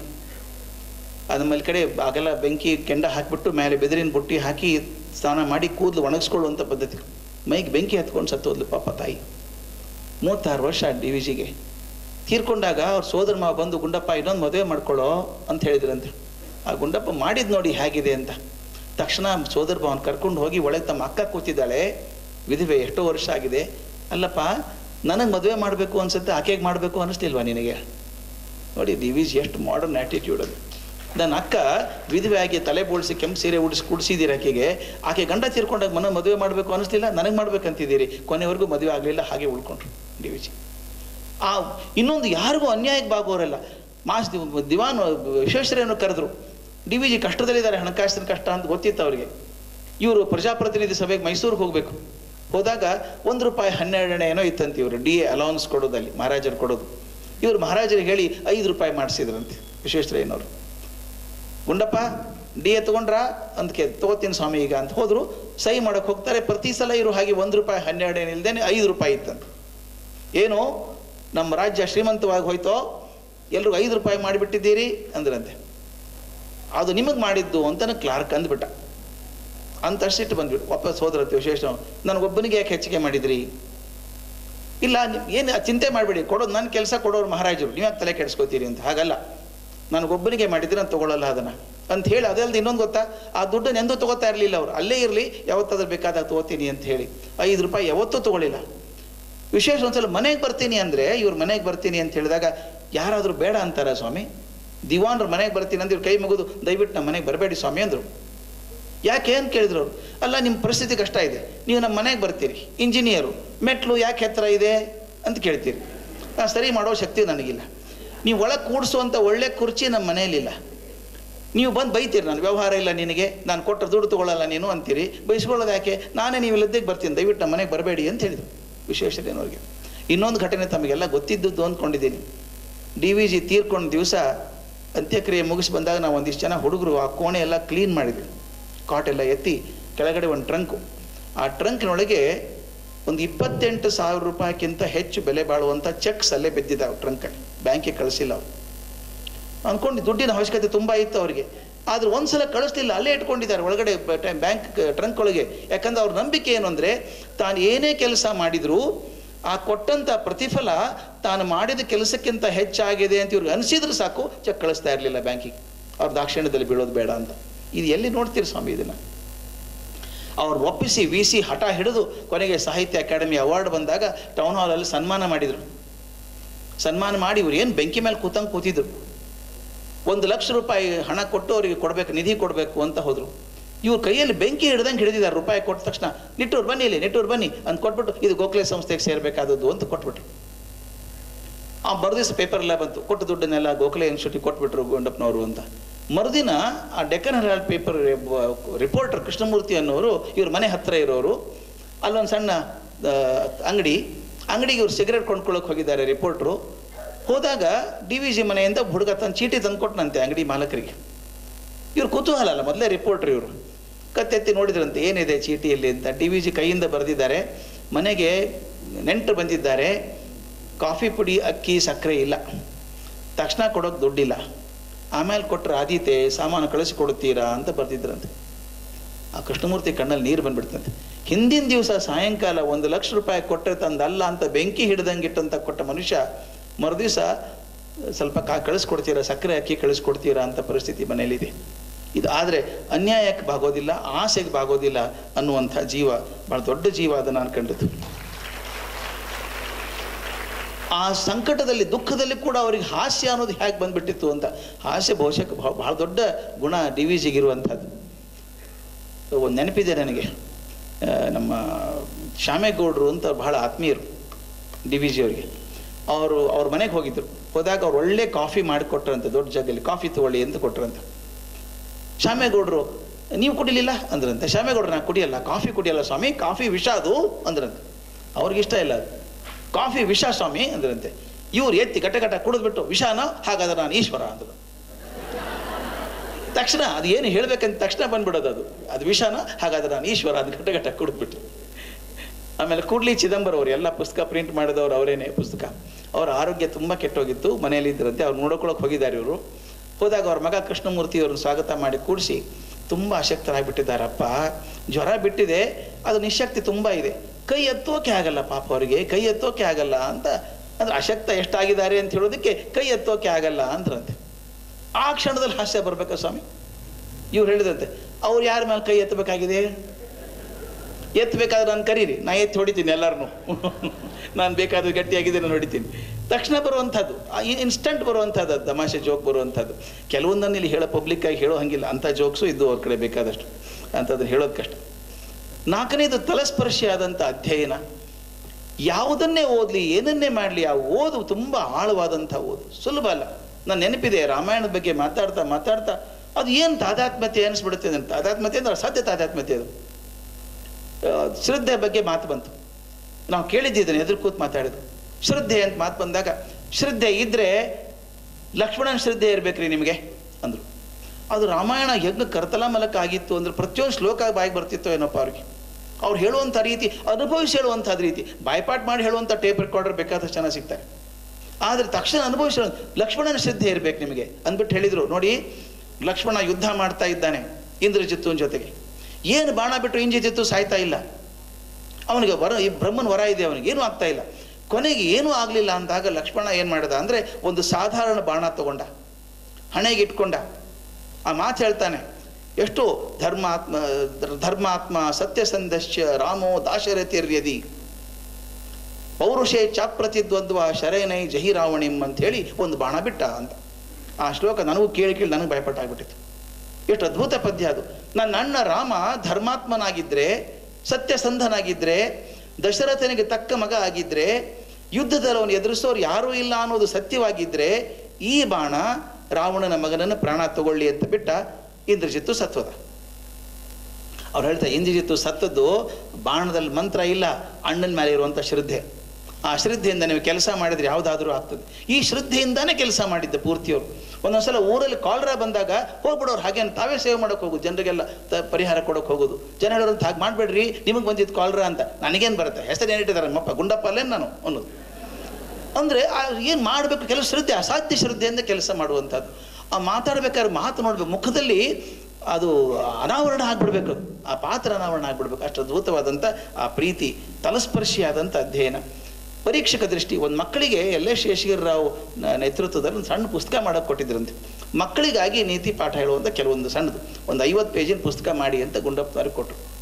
ಶೇಷಗಿರಿರಾಯರಿಗೆ ಒಂದು ಗುಂಡಪ್ಪನವ್ರಿಗೆ ಅಂಥ ಸಣ್ಣ ಪುಸ್ತಕ ಕೊಡೋದಾ, ತಕ್ಷಣ ಬರ್ಕೊಟ್ಬಿಡ್ತಾರೆ 8 ದಿವಸದಲ್ಲಿ ಅವರು ಅಂತ. ಒಂದು ತಿಂಗಳಾಯಿತು, ಹೋದ್ರಂತೆ. ಆಗಿದೆಯಾ ಸರ್ ಅಂತ ಕೇಳಿದ್ರಂತೆ. ಬರ್ದಿದ್ದೀನಿ, ಅದು ಸ್ವಲ್ಪ ಪರೀಕ್ಷೆ ಮಾಡ್ಬೇಕು ಅದನ್ನು. ಮಕ್ಕಳಿಗೆ ಬರೆದದ್ದು ಪುಸ್ತಕ ಏನು ಅಂತ ಕೇಳಿದ್ರೆ, ಇನ್ನೊಬ್ಬರು ತಜ್ಞರು ಬರ್ತಾ ಇದ್ದಾರೆ, ಮಕ್ಕಳ ಬಗ್ಗೆ ವಿಶೇಷ ಪ್ರಯತ್ನ ಮಾಡಿದ್ದಾರೆ ಅವರು, ನಾ ಬರೆದದ್ದನ್ನು ಅವರು ತೋರಿಸಿ ಅವ್ರು ಸರಿ ಅಂದರೆ ಮಾರ್ಪಾಡು ಮಾಡಿ ಕೊಡ್ತೀನಿ ನಿಮಗೆ ಅಂದ್ರಂತೆ. ಯಶಗಿರಿರಾಯರು ಹೇಳಿದ್ರಂತೆ, ನಾವೇ ಬರೆದು ಹಾಕ್ಬಿಡ್ತೀವಿ ಏನೋ ಒಂದು, ಆದರೆ ಡಿ ವಿ ಜಿ ಅಂತ ಅವ್ರು ಬರೆದು ಯಾರೋ ಮಕ್ಕಳ ತಜ್ಞರು ಬರ್ತಾರೆ, ಅವರು ತೋರಿಸ್ಬಿಟ್ಟು ನಿಮ್ಗೆ ಕೊಡ್ತೀನಿ ಅಂತ ಅನ್ಬೇಕಾದ್ರೆ ಪ್ರತಿಯೊಂದು ವಿಷಯದ ಬಗ್ಗೆ ಏನೇ ಬರೆದ್ರು 10 ಸಲ ತಿದ್ದಬೇಕು, ಬದಲಾವಣೆ ಆಗಬೇಕು, ಆಮೇಲೆ ಕಳಿಸುವಂಥದ್ದು, ಅದನ್ನು ಮಾಡುವಂಥದ್ದು. 5ನೇದು ಕೊನೆಯದು ನನಗೆ ಭಾಳ ಮುಖ್ಯವಾಗಿರುವಂಥದ್ದು ಅಂದರೆ ಸಮಾಜ ಪ್ರೀತಿ. ಸಮಾಜದ ಬಗ್ಗೆ ಅವ್ರಿಗಿರುವಂಥ ಪ್ರೀತಿ ಅಸಾಧ್ಯವಾದ, ಬರೀ ತೋರಿಕೆಯದಲ್ಲ. ರಂಗನಾಥ್ ಶರ್ಮರು ಹೇಳ್ತಾರೆ, ನನಗೂ ಆದಂಥ ಅನುಭವ ಒಂದ್ಸಲ ಮನೆಗೆ ಹೋದರೆ ಸಾಯಂಕಾಲ ಕಾಟ್ ಮೇಲೆ ಕೂತಿದ್ದಾರೆ, ಕನ್ನಡಕ ತೆಗೆದಿಟ್ಟಿದ್ದಾರೆ, ಸ್ಥೂಲ ದೇಹ, ಕಾಲೆಲ್ಲ ಉದ್ಕೊಂಡ್ಬಿಟ್ಟಿದ್ದು ಸ್ವಲ್ಪ. ಹಿಂದೆ ಒಂದು ಕಿಟಕಿ, ಬಡವ ಸಪ್ಪಳಾಯಿತು. ಏನು ಸದ್ದದು ಅಂದರು. ನಾನು ಹೀಗೆ ನೋಡ್ಕೊಂಡು ಹೋಗಿ ನೋಡಿದರೆ ಯಾವುದೋ ಒಂದು ಹೆಣ ತೊಗೊಂಡು ಹೋಗ್ತಾಯಿದ್ರು, ಸ್ಮಶಾನಕ್ಕೆ ತೊಗೊಂಡು ಹೋಗ್ತಾಯಿದ್ರು. ಅಷ್ಟೇ ನಿರ್ವಿಕಾರವಾಗಿ ನಾನು ಹೇಳಿದೆ, ಯಾವುದೋ ಹೆಣ ಸರ್, ಸ್ಮಶಾನ ತೊಗೊಂಡು ಹೋಗ್ತಿದ್ದಾರೆ ಅಂದೆ.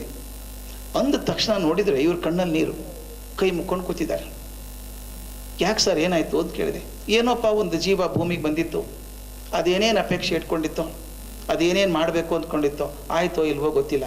ಭಗವಂತ ಏನೋ ಸಾಧನೆ ಮಾಡು ಅಂತ ಕಳಿಸಿದ್ದ, ಎಷ್ಟಾಯಿತೋ ಗೊತ್ತಿಲ್ಲ, ಆತ್ಮಕ್ಕೆ ಶಾಂತಿ ಸಿಗಲಿ ಅಂತ ಕೈ ಮುಗಿಯೋದು. ಯಾರು ಅಂತ ಗೊತ್ತಿಲ್ಲ. ಇದು ಹೃದಯ. ಹೊರಗಡೆ ನೋಡಿದರೆ ಸಿಂಹ, ಒಳಗಡೆ ಹೃದಯ ಇದು. ಇನ್ನೊಂದು 61ನೇ ಇಸ್ವಿಗೆ ಯಾರೊಬ್ರು ಪತ್ರ ಬರೆದಿದ್ದಾರೆ, ಶಿವಮೊಗ್ಗದ ಮಹಿಳೆ ಬರೆದಿದ್ದಾರೆ, ತುಂಬ ದುಃಖದಲ್ಲಿ ಬರೆದಂಥದ್ದು. ನನ್ನ ಗಂಡ ತೀರ್ಕೊಂಡ್ರು, ನಮ್ಮ ಮನೆಯ ತುಂಬ ಸಂಪ್ರದಾಯಸ್ಥರು, ತಲೆ ಬೋಳಿಸ್ಬೇಕು, ಕೇಶ ಮುಂಡನ ಮಾಡಿಸ್ಬೇಕು ಅಂತಿದ್ದಾರೆ. ಹಾಗೆ ಶಾಸ್ತ್ರದಲ್ಲಿ ಇದೆಯಾ? ಕೇಶ ಮುಂಡನೆ ಮಾಡಿಸ್ಕೊಳ್ಳೇಬೇಕಾ? ಶಾಸ್ತ್ರದಲ್ಲಿ ಇದೆಯಾ ಅಂತ ಪತ್ರ ಬರೆದಿದ್ರು. ಆ ಪತ್ರ ಹಿಡಿದು ಬಿಕ್ಕಿ ಬಿಕ್ಕಿ ಹತ್ತದ್ದನ್ನು ಕಂಡಿದ್ದಾರೆ ಜನ. ಅಳೋದು ಒಂದಳ್ತಿ, ಪಾಪ ತಾಯಿಗೆ ಎಷ್ಟು ಕಷ್ಟ ಆಗಿರ್ಬೇಕಲ್ರಿ ಪತ್ರ ಬರೀಬೇಕಾದ್ರೆ, ಎಷ್ಟು ನೀಚರಿದ್ದೀವಿ ನಾವೆಲ್ಲನೂ ಅನ್ಕೊಂಡ್ಬಿಟ್ಟು ಉದ್ದ ಪತ್ರ ಬರೆದ್ರು. ಅಮ್ಮ, ಯಾವ ಶಾಸ್ತ್ರದಲ್ಲೂ ಇಲ್ಲ, ಅವ್ರು ಮಾಡಿದ್ರು ಒಪ್ಕೋಬೇಡ ನೀನು ಅಂಥೇಳಿ, ನಿನಗೇನಾದ ತೊಂದರೆ ಬಂದು ನನ್ನ ಧೈರ್ಯ ನಾನು ಕೇಳು, ನಾನು ಬರ್ತೀನಿ ನಿನ್ನ ಕಡೆಗೆ ಅಂತ ಬರೆಯುವಂಥದ್ದು. ಯಾರು ಅಂತ ಗೊತ್ತಿಲ್ಲ. ಈ ಥರದ ಸಮಾಜ ಪ್ರೀತಿ ಅವ್ರಲ್ಲಿ ಕಂಡದ್ದನ್ನು ಬಹಳ ಅಪರೂಪ. ಇನ್ನು ಕೊನೆಯದೊಂದು ಹೇಳಬೇಕು, ಅವರ ಜೀವನ ದರ್ಶನದ ಬಗ್ಗೆ ಒಂದು ಮಾತು ಹೇಳಿ ಮುಗಿಸ್ಬಿಡ್ತೀನಿ. ಬಹಳ ಅದ್ಭುತವಾದಂಥದ್ದು, ನನಗೆ ಪ್ರಸಂಗನೇ ಅದ್ಭುತವಾದದ್ದು. ಜೀವನದಲ್ಲಿ ಅವ್ರು ಹ್ಯಾಕೆ ಕಂಡ್ರು ಜೀವನವನ್ನು ಅಂತ. ದುಃಖ ಇದೆ, ಕಷ್ಟ ಇದೆ, ಪರಿಶ್ರಮ ಇದೆ ಜೀವನದಲ್ಲಿ, ಆದರೆ ಸಂತೋಷ ಇದೆ ಅನ್ನೋದನ್ನು ಮರಿಬಾರ್ದು ಅಂತ ಹೇಳಿದವರು. ಸಂತೋಷ ತುಂಬ ಇದೆ. ಅವರೊಂದು ಪ್ರಸಂಗ ಬರೀತಾರೆ. ಅವರು ಕರ್ನಾಟಕ ಪತ್ರಿಕೆ ಪ್ರೂಫ್ ನೋಡೋಕೆ ಹೋಗ್ತಾ ಇದ್ರಂತೆ.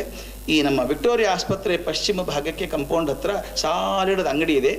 ಅಲ್ಲೊಂದು ಪ್ರೆಸ್ ಇತ್ತು. ಅಲ್ಲಿ ಒಳಗೆ ಕೂತ್ಕೊಂಡ್ರೆ ಜಾಗ ಇಲ್ಲ ಅಂತ ಹೊರಗಡೆ ಒಂದು ಕುರ್ಚಿ ಹಾಕ್ಕೊಂಡು ಟೇಬಲ್ ಇಟ್ಕೊಂಡು ಪ್ರೂಫ್ ಕರೆಕ್ಷನ್ ಮಾಡ್ತಾ ಕೂತ್ಕೊಳ್ಳೋರು. ಆ ಮುಂದೆ ಏನಿತ್ತು ಅಂತ ಅವರೇ ಬರೆದದ್ದು ಹೇಳಿಬಿಡ್ತೀನಿ, ಭಾಳ ಚೆನ್ನಾಗಿತ್ತು. ಅಲ್ಲೊಂದು ಸಣ್ಣ ವರಾಂಡ ಇರ್ತದಲ್ಲ, ಅಂಗಡಿಯೆಲ್ಲ ಮುಚ್ಚಿದ ಮುಂದೆ ಸ್ವಲ್ಪ ಮುಂದೆ ವರಾಂಡ ಥರ ಇರ್ತಲ್ಲ, ಅಲ್ಲಿ ಬೈಲಲ್ಲಿ ಮುದುಕಿ ಇರ್ತಾ ಇದ್ರಂತೆ. ಆ ಮುದುಕ ಕಂಡಾಪಡಿ ವಯಸ್ಸಾಗಿದೆ, ಮುದುಕಿ ಇಬ್ಬರು ಇದ್ದಾರೆ. ಆ ಮುದುಕಿ ಏನು ಮಾಡ್ತಾಳೆ, ಆ ಮುದುಕ ವಯಸ್ಸಾಗಿತ್ತೋ ರೋಗ ಇತ್ತೋ ಗೊತ್ತಿಲ್ಲ, ಮಲ್ಕೊಂಡೇ ಇರ್ತಿದ್ದಂತೆ ಯಾವಾಗಲೂ. ಇವ್ರು ದಿನ ನೋಡೋರು ಅವರಿಬ್ಬರು.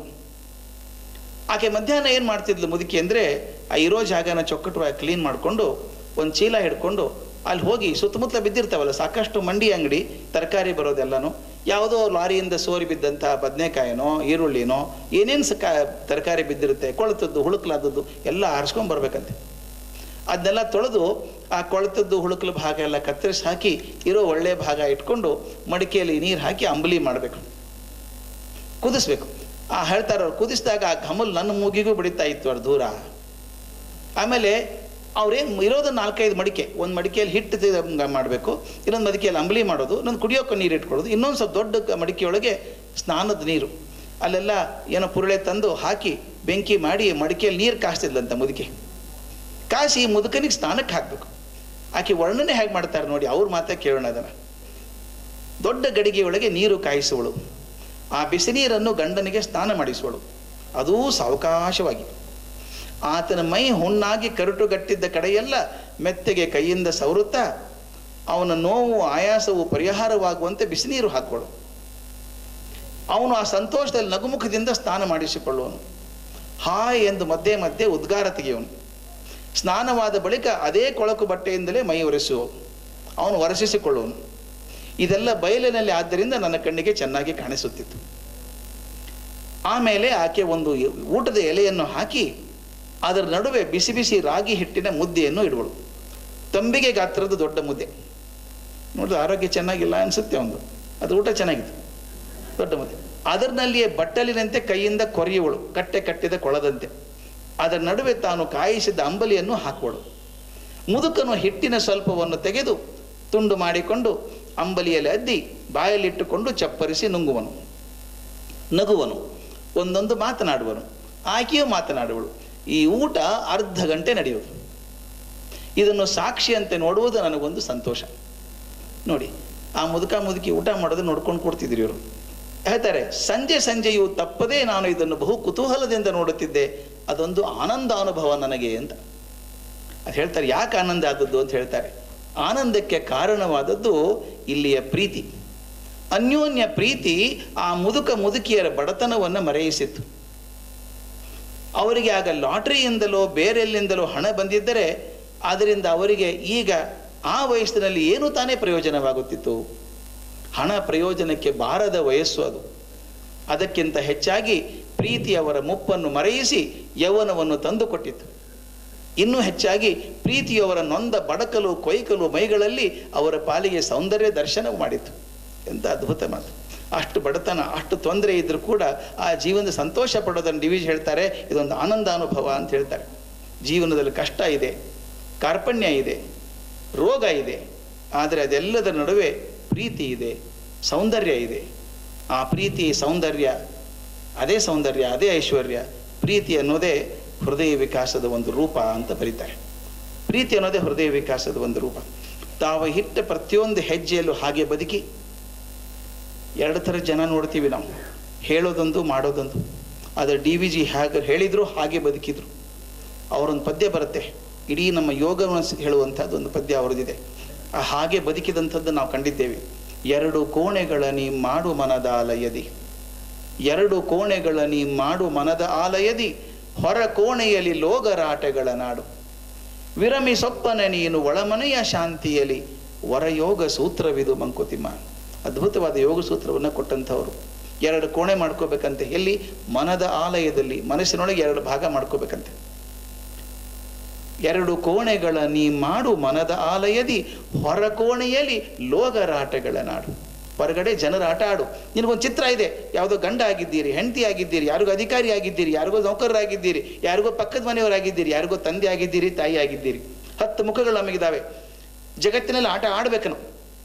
ಸಂತೋಷವಾಗಿ ಸಂಭ್ರಮದಿಂದಾನೇ ಆಟ ಆಡಬೇಕು. ನರಳ್ಕೊಂಡು ಒದ್ದಾಡ್ಕೊಂಡು ಜೀವನ ಅಲ್ಲ, ಅಯ್ಯೋ ಸಾಕು ಮಾಡಪ್ಪ ಜನಪ ಅನ್ನೋದಲ್ಲ. ಸಂತೋಷವಾಗಿ ಸಂಭ್ರಮದಿಂದಾನೇ ಆಟ ಆಡಬೇಕು. ಹೊರಗಿನ ಕೋಣೆಯಲ್ಲಿ, ಹೊರಕೋಣೆಯಲ್ಲಿ ಲೋಗರಾಟಗಳ ನಾಡು. ಅದೇ ಸತ್ಯ ಅಂತ ತಿಳ್ಕೊಬೇಡ. ವಿರಮಿಸೊಬ್ಬನ ನೀನು ಒಳಮನೆಯ ಶಾಂತಿಯಲ್ಲಿ. ಹೊರಗಡೆ ಆಟ ಆಡ್ಕೊಂಡಿರು, ಅಲ್ಲೇ ಮರಿಬೇಡ. ಆಡ್ಕೊಂಡು ಒಳಗೆ ನಿನ್ನ ವೈಯಕ್ತಿಕವಾದ ಜೀವನ ಇದೆ ಅಂತ ತಿಳ್ಕೊಂಡು ಒಳಮನೆಯ ಶಾಂತಿಯಲ್ಲಿ ವಿರಮಿಸೊಬ್ಬನ ನೀನು ಒಳಮನೆಯ ಶಾಂತಿಯಲ್ಲಿ, ವರಯೋಗ ಸೂತ್ರವಿದು ಮಂಕುತಿಮ್ಮ. ಅಂಟಿಯೂ ಅಂಟದ ಹಾಗೆ ಇರುವ ಹಾಗೆ. ಪ್ರಪಂಚದ ಮಧ್ಯೆ 10 ಕಾರ್ಯಕ್ರಮಗಳನ್ನು ಹಂಚಿಕೊಂಡು ಅದರಲ್ಲಿ ತಮ್ಮ ಪ್ರೀತಿಯನ್ನು ಹಂಚಿದಂಥ ಗುಂಡಪ್ಪನವರು ವೈಯಕ್ತಿಕವಾಗಿ ದೊಡ್ಡ ಅಧ್ಯಾತ್ಮಿಗಳಾಗಿದ್ದರು ಅನ್ನೋದು ಮರಿಬಾರ್ದು. ಅಧ್ಯಾತ್ಮದ ಜೊತೆಗೆ ಹೊರಗಿನ ಸಮಾಜ ಪ್ರೀತಿಯನ್ನು ಬೆಸೆಸಿಕೊಂಡಾಗ ಮಾತ್ರ ಒಂದು ಜೀವನ, ಒಂದು ಯೋಗ ಆಗ್ತದೆ ಅಂತ ಹೇಳೋದಷ್ಟೇ ಅಲ್ಲ, ಅದೇ ರೀತಿ ಯೋಗಿಗಳಾಗಿ ಬದುಕಿದಂಥ DVG ಅವರ ಸ್ಮರಣೆ ನಮ್ಗೆ ಯಾವಾಗಲೂ 100 ಕಾಲ ನಮ್ಮ ಜೀವನವನ್ನು ಚೇತೋಹಾರಿ ಆಗಿಡುವಂಥದ್ದು. ಅವರ ಸ್ಮರಣೆ ನಮ್ಮನ್ನೆಲ್ಲರನ್ನೂ ಕಾಪಾಡಲಿ ಅಂತ ಹೇಳಿ ಮಾತು ಮುಗಿಸ್ತೇನೆ. ನಮಸ್ಕಾರ.